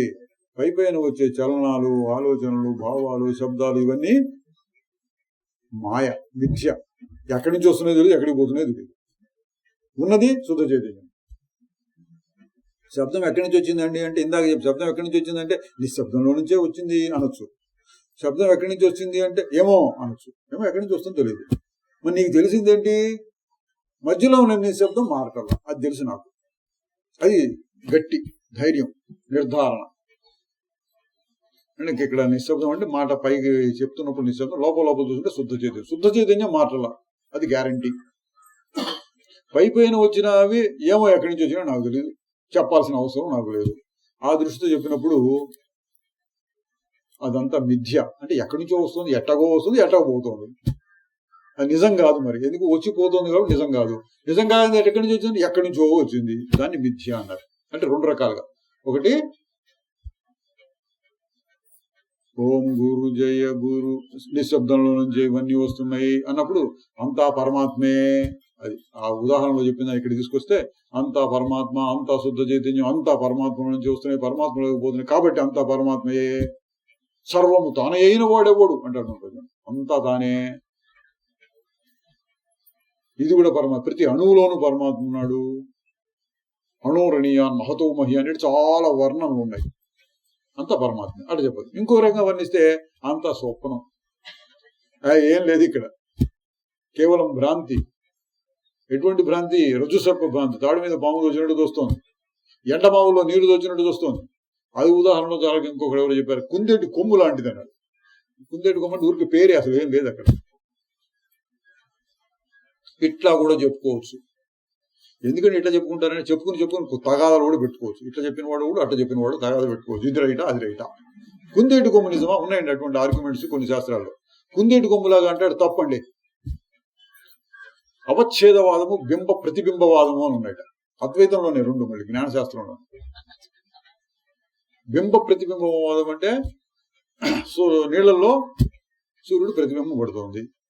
చాలా కుండలు పెట్టాం, ఒక్కొక్క కుండలో ఒక నీరు ఉంది. అక్కడో సూర్యుడు, ఇక్కడో సూర్యుడు, ఇక్కడో సూర్యుడు, ఇక్కడో సూర్యుడు ఉన్నట్టు కనపడుతోంది. కానీ నిజం చూస్తే ఆకాశంలో ఒకటే సూర్యుడు. ఇది బింబ ప్రతిబింబవాదం. జీవులందరినేమో ప్రతిబింబాలు లాంటి వాడు. ఇంకొకటి, కుండలు పెట్టాం, కుండలో ఆకాశం ఉంది. ఈ కుండలో ఆకాశం ఉంది, ఆ కుండలో ఆకాశం, ఆ కుండలో ఆకాశం ఉంది. ఆకాశం ఏమన్నా తెగిపోయిందా? కుండ వస్తే కుండలోనూ ఉంటుంది, కుండ బయట ఉంటుంది. ఆ కుండలో అది మట్టి అణువులు ఉంటే అణువులు మధ్యలో కూడా ఆకాశం ఉంటుంది. అందుకని అంత పరమాత్మే, అసలు ఏం లేదు ఇక్కడ. అదే అవచ్ఛేదవాదం అంటట.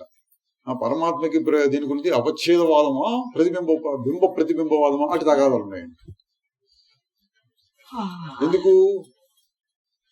పండితులు ఎక్కువైన రోజులు అనమాట. పండితులు ఎక్కువగా ఉండి ఉపయోగించుకునే వాళ్ళు తక్కువ అంటే అట్లా ఉంటుంది. మనకేంటి, ఏదైనా పర్లేదండి. మనకు కావాల్సింది ఏంటి? వీటన్నిటి యొక్క ఉపయోగం ఇందులో నుంచి బయటపడాలి. శరీర భ్రాంతిలో నుంచి, శరీర వాసనలో నుంచి బయటపడి ఆ నిశ్చలమైన స్థితికి చేరుకోవాలి. మధ్యలో మనం ఇటువంటి వాటిని ఉపయోగించుకోవచ్చు.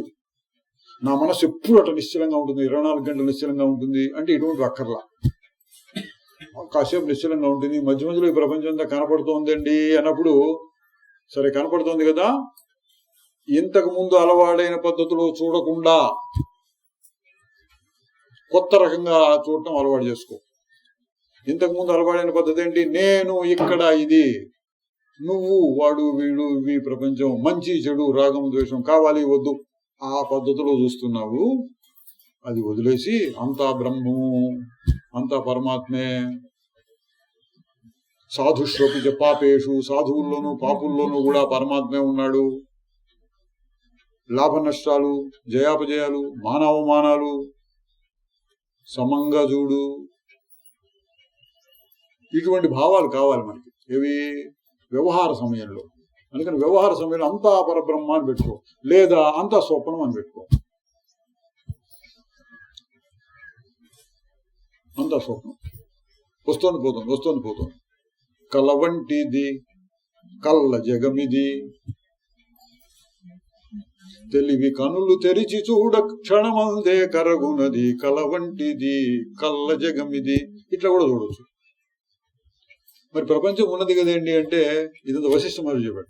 ఉన్నదనే భావన చే ఉండునట్టిది, ఉనికేదని తరచి చూడ ఉత్తదైపోవునది. ఉన్నదని నువ్వు పసాలనుకుంటే ఉన్నట్టు అనిపిస్తుంది. ఆ గోడ ఇందా చెప్పిన ఉదాహరణ తీసుకున్నాం. గోడ మీద ఒక బొమ్మ పెట్టి, నేనండి అందులో, నేను మా అమ్మాయి, మా ఫ్రెండ్ ఇట్లా చెప్పుకుంటున్నాం అనుకోండి. ఉన్నది మేమందరం ఉన్నాం అక్కడ అన్నట్టుగా అనిపిస్తుంది. ఏందమ్మా అది కాగితమే కదా అంటే, ఏం లేదు అక్కడ పోయింది. ఎక్కడున్నారు వీళ్ళందరూ? కాగితాన్ని చూసుకొని నేను మా ఫ్రెండ్ అనుకుంటున్నావా? ఆ దృష్టి చూసి ఏం లేదు అక్కడ.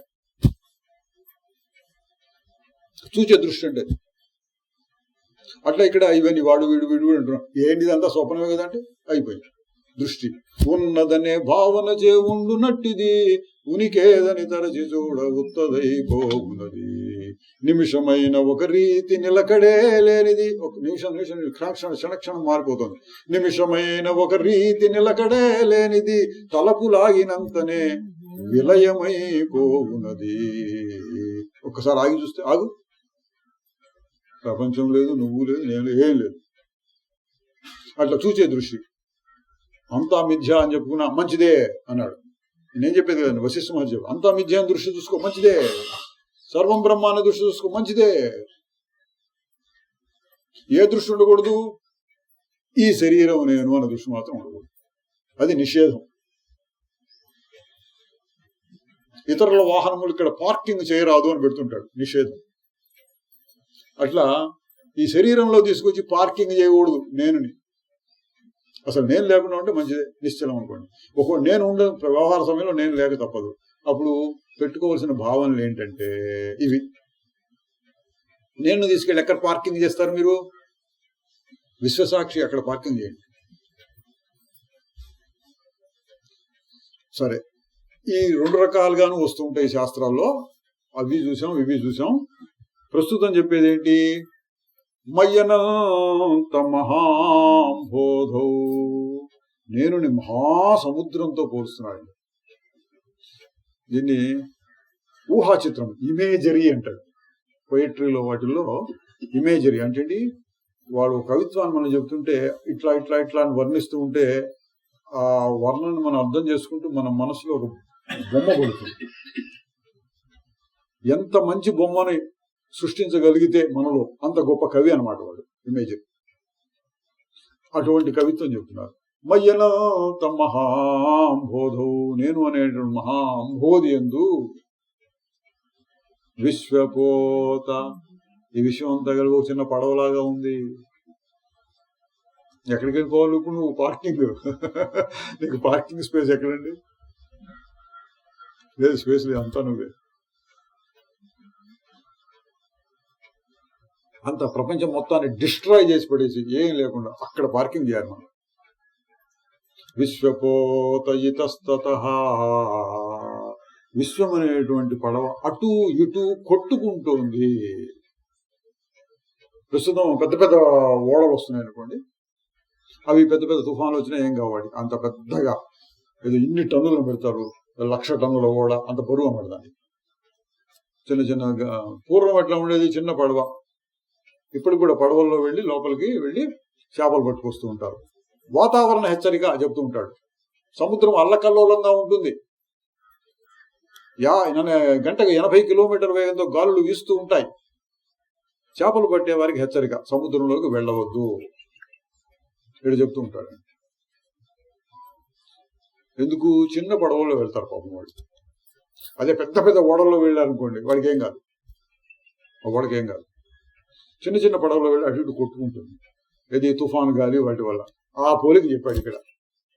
నేను మహాసముద్రంలాగా ఉంటే ఈ శరీరమే కాదు, అన్ని కలిపి ఈ ప్రపంచం అంతా, విశ్వం అంతా కలిపి ఒక విన్న పడవలాగా ఉంది.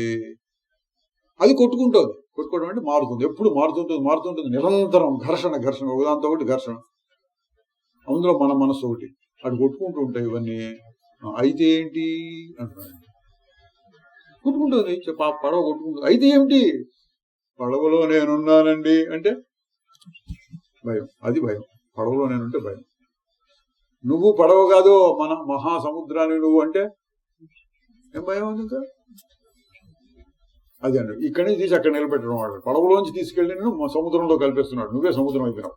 మయ్యనంత మహాంబోధౌ విశ్వపోత ఇతస్తతః, ఇటువటు కొట్టుకుంటోంది. భ్రమతి కొట్టుకుంటోంది. ఇతస్తతః భ్రమతి, ఇటువటు కొట్టుకుంటోంది. స్వాంత వాతేనా, వాతం అంటే గాలి.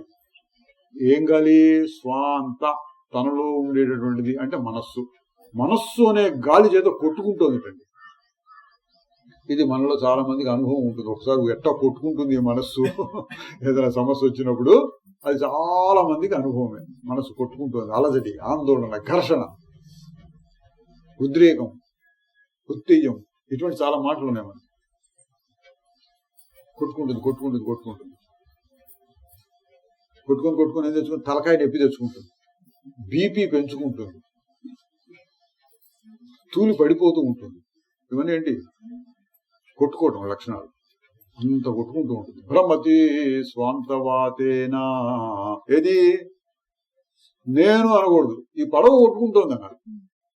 ఈ ప్రపంచం అనే పడవ మొత్తం, అందులో ఇది ఒక చిన్న పడవ అనుకోండి, అది కొట్టుకుంటుంది.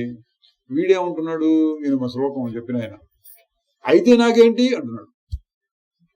నా మమాస్తి అసహిష్ణుత, నాకేమీ కలత లేదు. అది కొట్టుకుంటుంది, నేను కదలటల్లా.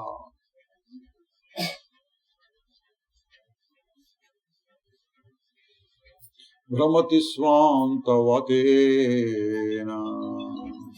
న మమాస్తి అసహిష్ణుత. నేను అనే మహాసముద్రం నందు ఒక పడవ కొట్టుకుంటూ ఉంటే నాకేమీ కలత లేదు, ఎందుకు నేను సముద్రంలాగా ఉన్నాను అని. ఈ సారాంశం ఏంటి? ఇందాక చెప్పింది. ఇక్కడి నుంచి తీసేసి వీడిని మయ్యనంత మహామృతిలో పెట్టాలి. అంటే దీన్ని ఇంకో రకంగా దృష్టిలో మార్పు అంటారు. దృష్టిలో మార్పు, చూచే పద్ధతిలో మార్పు. కలసాయిపోండి. వీడు మంచివాడు అన్న దృష్టి చూస్తున్నాం, తర్వాత ఏదో వ్యవహారం చెడింది, వీడు చెడ్డవాడు అన్న దృష్టి వచ్చింది. దృష్టిలో మార్పు.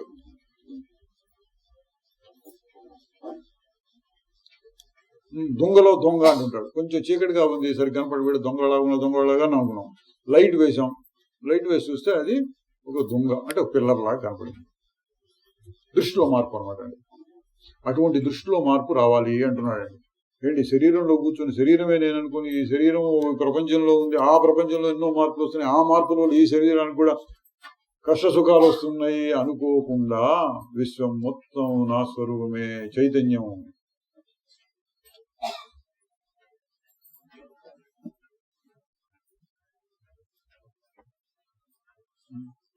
నీలోన వెలుగు నాలోన వెలుగు నిఖిల భూతములందు నిలుచు ఒక వెలుగు అని చెప్పుకోవచ్చు.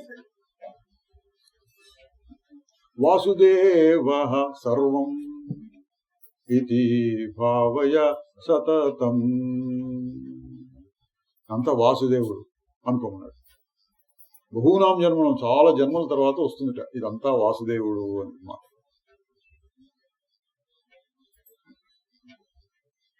ప్రతిమాదులందే కాడు పరలోకమునను కాదు, సర్వాత్మకుడు ప్రభుడు సంశయము పని లేదు. దేవుడు ఎక్కడుంటాడు అంటే రకరకాలుగా చెప్తారు అనుకోండి. సందర్భాన్ని బట్టి, అడిగే వాళ్ళని బట్టి, అడిగిన వాళ్ళ స్థాయిని బట్టి చెప్పాల్సి వస్తుంది. చిన్నపిల్లలకి పెద్దవాళ్ళకి ఒకే రకంగా చెప్పలేం కదా కొన్ని విషయాలు. అట్లా ఇదిగో ఇది దేవుడు, ఇది దేవుడు ఈ గుళ్ళో ఉంటాడు, ఆ గుళ్ళో ఆ విగ్రహం ఫలానా చోట చెక్కించి తీసుకొచ్చాం, ఇది నల్లరాతితో చెక్కారు అని దీనికి ఒక పెద్ద శాస్త్రం ఉంటుంది, ఆగమ శాస్త్రం, ఎట్లా చెక్కాలి వీటన్నిటిని, అది దేవుడు అనుకుంటారు. కొంతమంది మంచి బొమ్మలు గీస్తారు, కాగితాల మీద బొమ్మలు గీసి దాన్ని ప్రింట్ చేయించి దానికి ఫ్రేమ్ కట్టించి పెట్టుకుంటారు, అది దేవుడు అనుకుంటారు. అనుకోవచ్చు, తప్పులేదు. మనం ఇంకో రకంగా చూస్తున్నాం.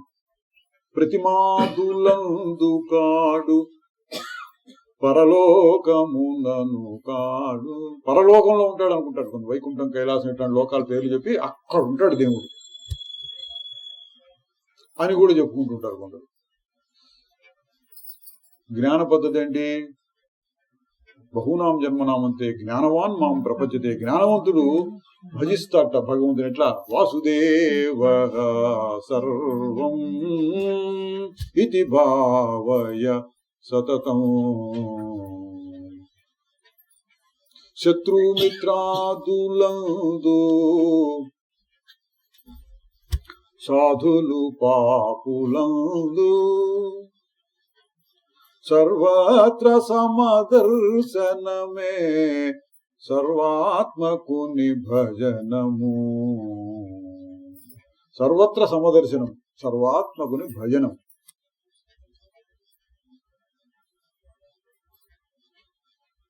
విగ్రహానికి పూజ చేయడం, గుళ్ళోకి వెళ్ళి ప్రదక్షిణాలు చేయడం, అవన్నీ కొన్ని చిన్న రకం అన్నమాట. మీకు కుదిరితే సర్వత్ర సమదర్శనం, అదే భజనం అన్నాడు. వాసుదేవ సర్వం ఇది ప్రపద్యమాం ప్రపద్యతే అన్నాడు. బహునాం జన్మనాం అంటే చాలా జన్మల తర్వాత జ్ఞానం కలిగి ఏమనుకుంటాట?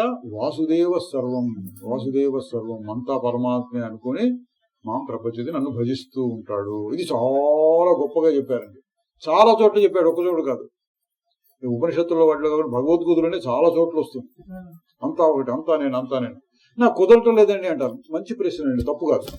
అంతా నేను ఒకటిగా చూడలేకపోతున్నాను, మంచిదే, తప్పు కాదండి. ఎందుకంటే వాళ్ళ సామర్థ్యాన్ని బట్టి వాళ్ళు ప్రశ్న వేశారు, మెచ్చుకోవాలి ఆ ప్రశ్న. వాళ్ళ కోసం ఏం చెప్పాడు? రకరకాలు చెప్పాడు. విభూతి యోగం అని వస్తుంది.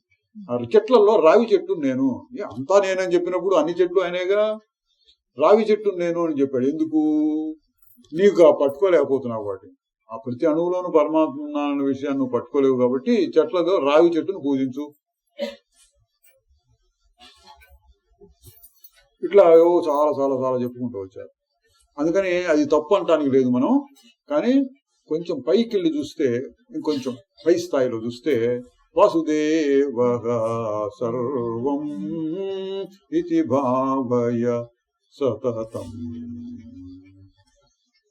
దృష్టిలో మార్పు అంటే ఇప్పుడు మనకు రావాల్సిన దృష్టి ఏంటి? దేవుడి గురించి చెప్పినా మన గురించి చెప్పినా అంతా ఒకటే అర్థం వస్తుంది. ఈ శరీరం నుంచి లేచిపోయి ఇంకో చోటికి వెళ్ళాలి. ఎక్కడికి వెళ్ళాలి అంటే అనంత మహాసముద్రంలోకి వెళ్ళు. సముద్రంలోకి వెళ్ళి తీసి చచ్చిపోతానండి అనుకోవద్దు. ఎందుకు నువ్వే సముద్రం. అక్కడ సముద్రంలోకి వెళ్ళి నువ్వు దూరటం కాదు, నువ్వే సముద్రం. నీలోనే ఎవడన్నా దూరి చస్తాడు, నువ్వు సముద్రం కాబట్టి. అట్లా ఇక్కడ ఏం దూరి చచ్చిందిట? విశ్వము అన్నాడు. విశ్వపోత ఇతస్తత. విశ్వం అనేది కొట్టుకుంటోంది. మునుగుతుందా మునగదా? ఏం చేస్తామంటే ఇప్పుడు ముంచుదామా వద్దా? ఈయన్ని చూద్దాం ఏమనంటాడు జనక మహారాజు ఏం చెప్తాడు చూద్దాం. మయనంత మహాంబోధౌ జగద్వీజీ స్వభావతః ఉదేతు వాస్తమాయాతు నమే వృద్ధి నచక్షతి. దీని వివరం అంతా మొదటి శ్లోకంలో వచ్చింది. ఇదే రకంగా శ్లోకాలు ఒక 4-5 చెప్తున్నారు. అన్నిటికీ ఒకటే అర్థం కాబట్టి దీనికి మళ్ళీ వివరం అక్కర్లా. ఇందా చెప్పిందని చూస్తే, నేను మహాసముద్రమునందు జగత్తు అనేది ఒక అల. ఇందాకేమో జగత్తుని మొత్తాన్ని పడవ అని పోల్చారు. రకరకాల పోలికలండి మనకు అర్థమయ్యేది చెప్పడానికి. పడవ ఉదాహరణ నిజమా లేక అల ఉదాహరణ నిజమా అని తగాద పెట్టుకోవద్దు. అన్ని నిజం కాదు, ఏది నిజం కాదు. మనకి పైకి తీసుకెళ్ళడం కోసం, అంటే మన మనస్సుని పైకి స్థాయికి తీసుకెళ్ళడం కోసం రకరకాలుగా చెప్తున్నారు. జగద్వీచి, ఇక్కడ జగత్ అనేటువంటి అల పైకి లేస్తోంది. ఉదేతు లేస్తోంది, అస్తమాయాతు పడిపోతోంది, నశించిపోతోంది. నమే వృద్ధిర్న వాక్షతి, నాకు దానివల్ల వృద్ధి అభివృద్ధి లేదు, క్షయము లేదు, నాకేం లోపం లేదు. ఒక అల లేచి పడిపోయింది అనుకోండి సముద్రంలో, అల లేచి పడిపోతే ఎవరికి నష్టం? చిన్న పడవకి నష్టం. ఆ పడవ కూడా ఇటు పైకి ఎందుకు. సముద్రానికి ఏం నష్టం? ఏం లేదు. నీరు, సముద్రం అంటే నీరు, ఇక్కడ నీటికి ఏం నష్టం లేదు. అదే భావం మళ్ళీ ఇంకో రకంగా చెప్తున్నాను. మయ్యనంత మహాంబోధౌ విశ్వనామ వికల్పన. నేననే మహాంబోధినండు, మళ్ళీ అదే మొకటంతో చెప్తున్నాడు. నేననే మహాంబోధినండు విశ్వం అనేటువంటిది ఒక వికల్పము అన్నాడు. వికల్పము, సంకల్పం, వికల్పం అంటారు. వికల్పం అట్లా ఉన్నాం, ఇది ఫలానా కాదు అది ఫలానా అని దాని గురించి మార్చుకుంటాను చూడండి, అటువంటి వికల్పాలు. అట్లా ఇదంతా దేవుడు కాదు, ఇది గోడ, ఇది వికల్పం అన్నమాట. విశ్వం నామ వికల్పన. విశ్వం అంతా వికల్పం, ఊరికి మనసులో వచ్చిన ఒక ఆలోచన అంతే అన్నాడు. అతి శాంతో, అది శాంతించింది అంటే నిర్వికల్పంగా అయిపోయింది. విశ్వం మొత్తం ఆగిపోయింది. నిరాకార, ఆకారం లేకుండా పోయింది విశ్వం మొత్తానికి. ఏతదేవాహమాస్థిత, నేను ఊరగా ఇట్లాగే ఉంటున్నాను. ఇట్లాగే ఉంటున్నానంటే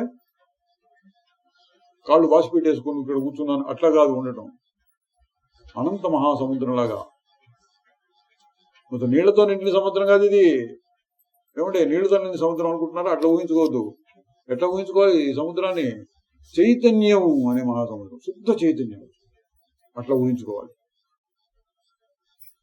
అతి శాంతో నిరాకార ఏతదేవాహమస్థిత, అది నిరాకారం అయిపోయింది. నేను మటుకు అట్లాగే ఉన్నా.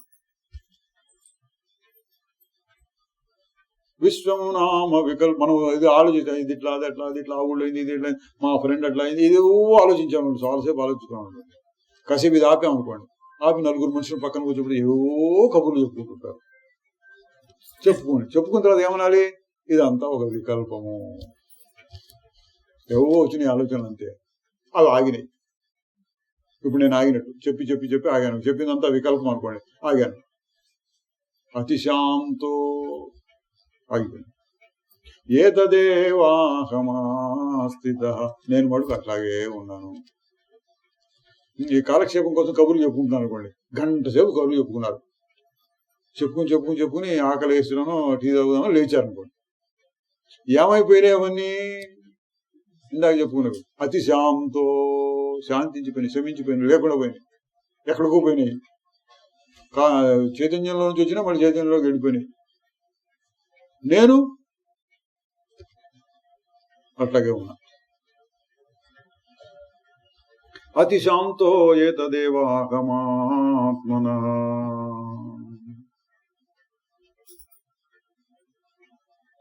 మయ్యనంత మహాంబోధౌ.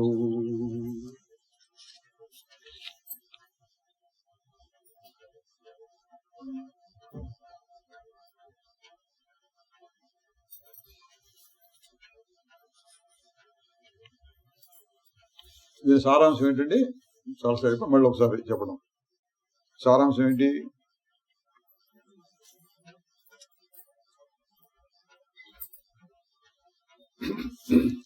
ఈ విధమైన భావాలను ఉపయోగించుకొని, అది భావాతీతమైన స్థితి, సందేహం లేదు. కానీ భావాలను ఉపయోగించుకుని భావాతీత స్థితికి చేరచ్చు.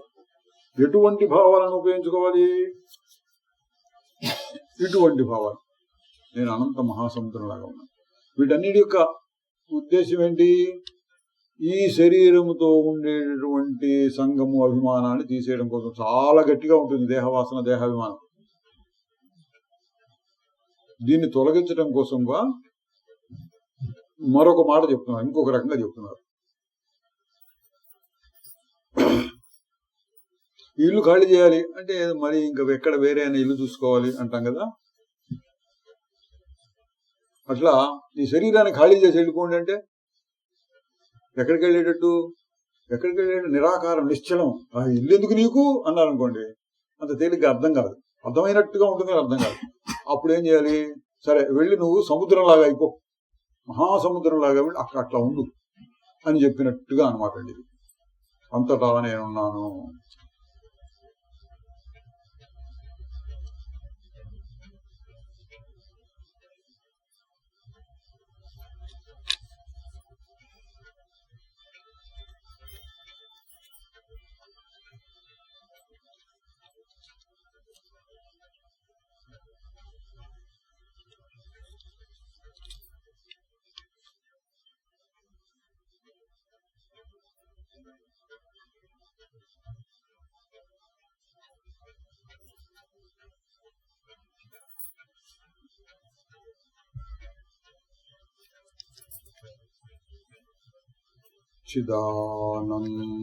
చిదానందరూప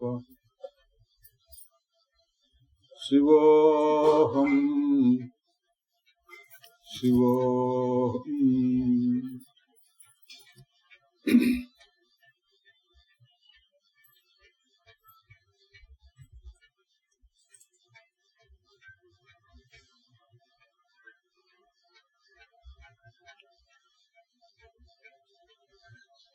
ఇది కూడా ఒక రకమైన ధ్యానం అండి. చిదానంద రూప శివోహం. చిత్ ఆనందం, చైతన్యం, ఆనందం రెండు కలిసి ఉన్నటువంటిది శివస్వరూపం, మంగళకరమైన స్వరూపం నేను అని ధ్యానం చేయడం అండి. భావించడం, ఊహించడం.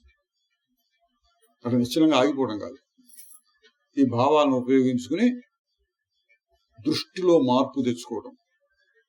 చిదానంద రూప శివోహం శివోహం. చిదాకాశ రూప శివోహం శివోహం. చిదాకాశంలాగా ఉన్నాను, అదే కొంచెం మార్చి చిదాకాశం అన్నమాట. యోగ వాసిష్టంలో వశిష్ఠ మహర్షి వాడతారు. ఆకాశం, ఆకాశానికి చైతన్యం కలిస్తే ఎట్లా ఉంటుంది అది. ఇక్కడేమో ఇప్పటిదాకా చూసి సముద్రం లాంటిది, ఇంకో రకంగా చూస్తే ఆకాశం. చిదాకాశ రూప శివోహం శివోహం. ఇట్లా ఇది నేను ఫలానా ఇట్లా అని చెప్పడాన్ని విధిముఖము అంటారండి. ఇంగ్లీష్ లో పాజిటివ్ అని చెప్పదు. ఇట్లా ఇట్లా ఇట్లా అని ఖచ్చితంగా చెప్పుకోవడం. నేను చిదానంద రూప శివోహం శివోహం శివుడు నేను. ఇంకొక రకంగా చెప్పడం అంటే ఏంటి? దీని ముందు వస్తుంది ఈ శ్లోకాలకే నా నా నా నా నా అని వస్తుంది ప్రధానికి. నా అంటే కాదు కాదు కాదు కాదు. మనో బుద్ధ్యహంకార చిత్తాని నా అహం, నేను కాదు, ఇవన్నీ నేను కాదు. నా శ్రోత్రం నా జిహ్వా నచ ఘ్రాణ నేత్రే, శ్రోత్రం ఇవన్నీ నేను కాదు. నమే రాగద్వేషో నమే లోభమోహో రాగద్వేషం లోభమో ఇవన్నీ నాకు లేవు. నా మృత్యుర్న శంక మరణము లేదు, అనుమానము లేదు, పుట్టుక లేదు, సాగు లేదు, తల్లి లేదు, తండ్రి లేదు, గురువు లేదు, శిష్యుడు లేడు, ధర్మము లేదు, అధర్మము లేదు, వేదము లేవు, యజ్ఞాలు లేవు. ఏది నీకు కనపడితే అది నాన్న ఇది కాదు ఇది కాదు ఇది కాదు అని చెప్పడం దాన్ని నిషేధ వాక్యములు లేకపోతే నేతి నేతి వాక్యములు అని అంటుంటారు. ఇది కాదు ఇది కాదు ఇది కాదు. ఇది ఒక రకమైన ధ్యానం. రెండింటిని ఉపయోగించుకోవాలి. ఈ రెండింటిని కలిపి చెప్పారు ఇక్కడ. న మృత్యుర్న శంక నమే జాతి భేద, పుట్టుకలు జాతి ఫలానా ఫలానా అంటే ఇవన్నీ ఏం లేవు. నా బంధు నా మిత్రం గురు నైవ శిష్య చిదానంద అవి కావు కావు కావు. మరి ఎవరయ్యాను అంటే చిదానంద రూప శివోహం శివోహం.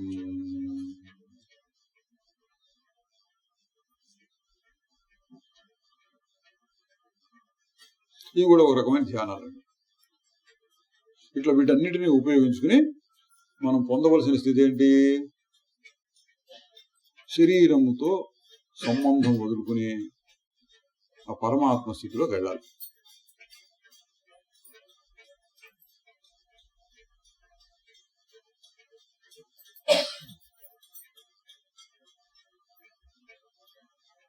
అయితే ఏమిటి ఎంత మన మధ్య మర్చిపో. అయితే ఏమిటి అంటే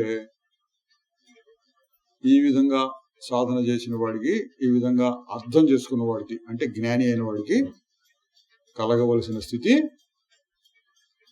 నిర్భయంగా ఉండటం, హాయిగా ఉండటం, నిరాశ ఏ ఆశలు లేకుండా ఉండటం.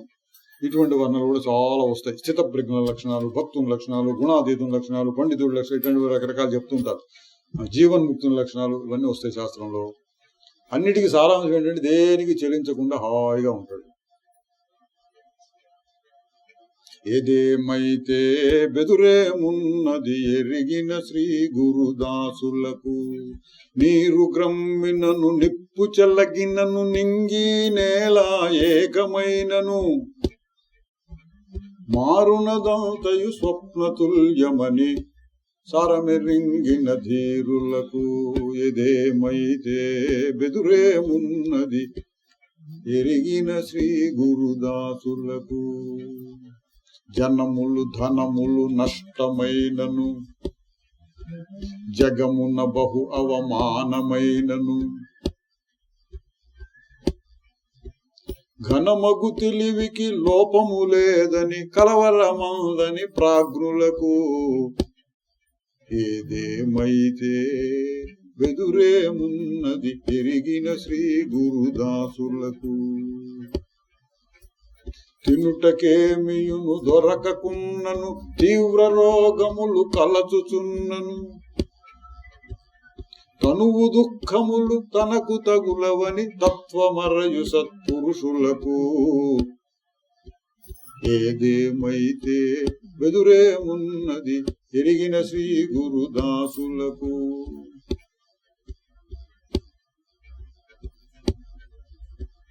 వాదభేదముల విధమును వీడి,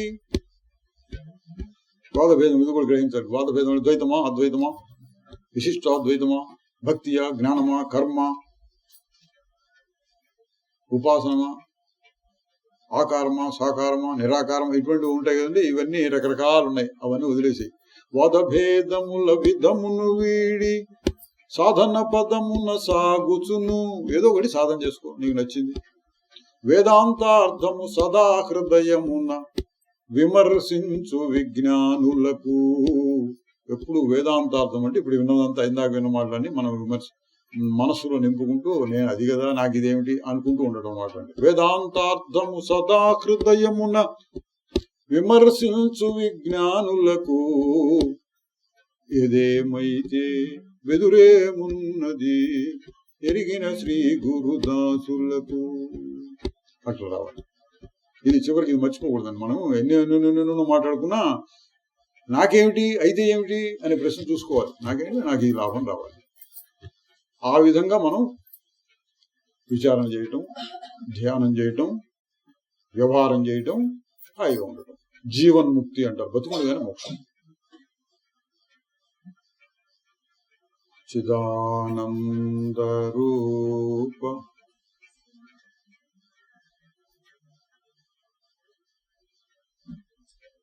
శివోహం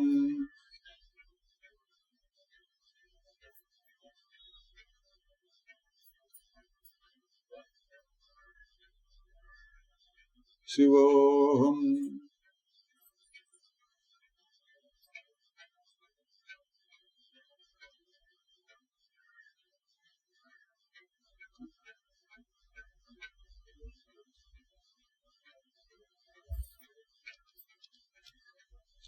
ఓం తత్సత్.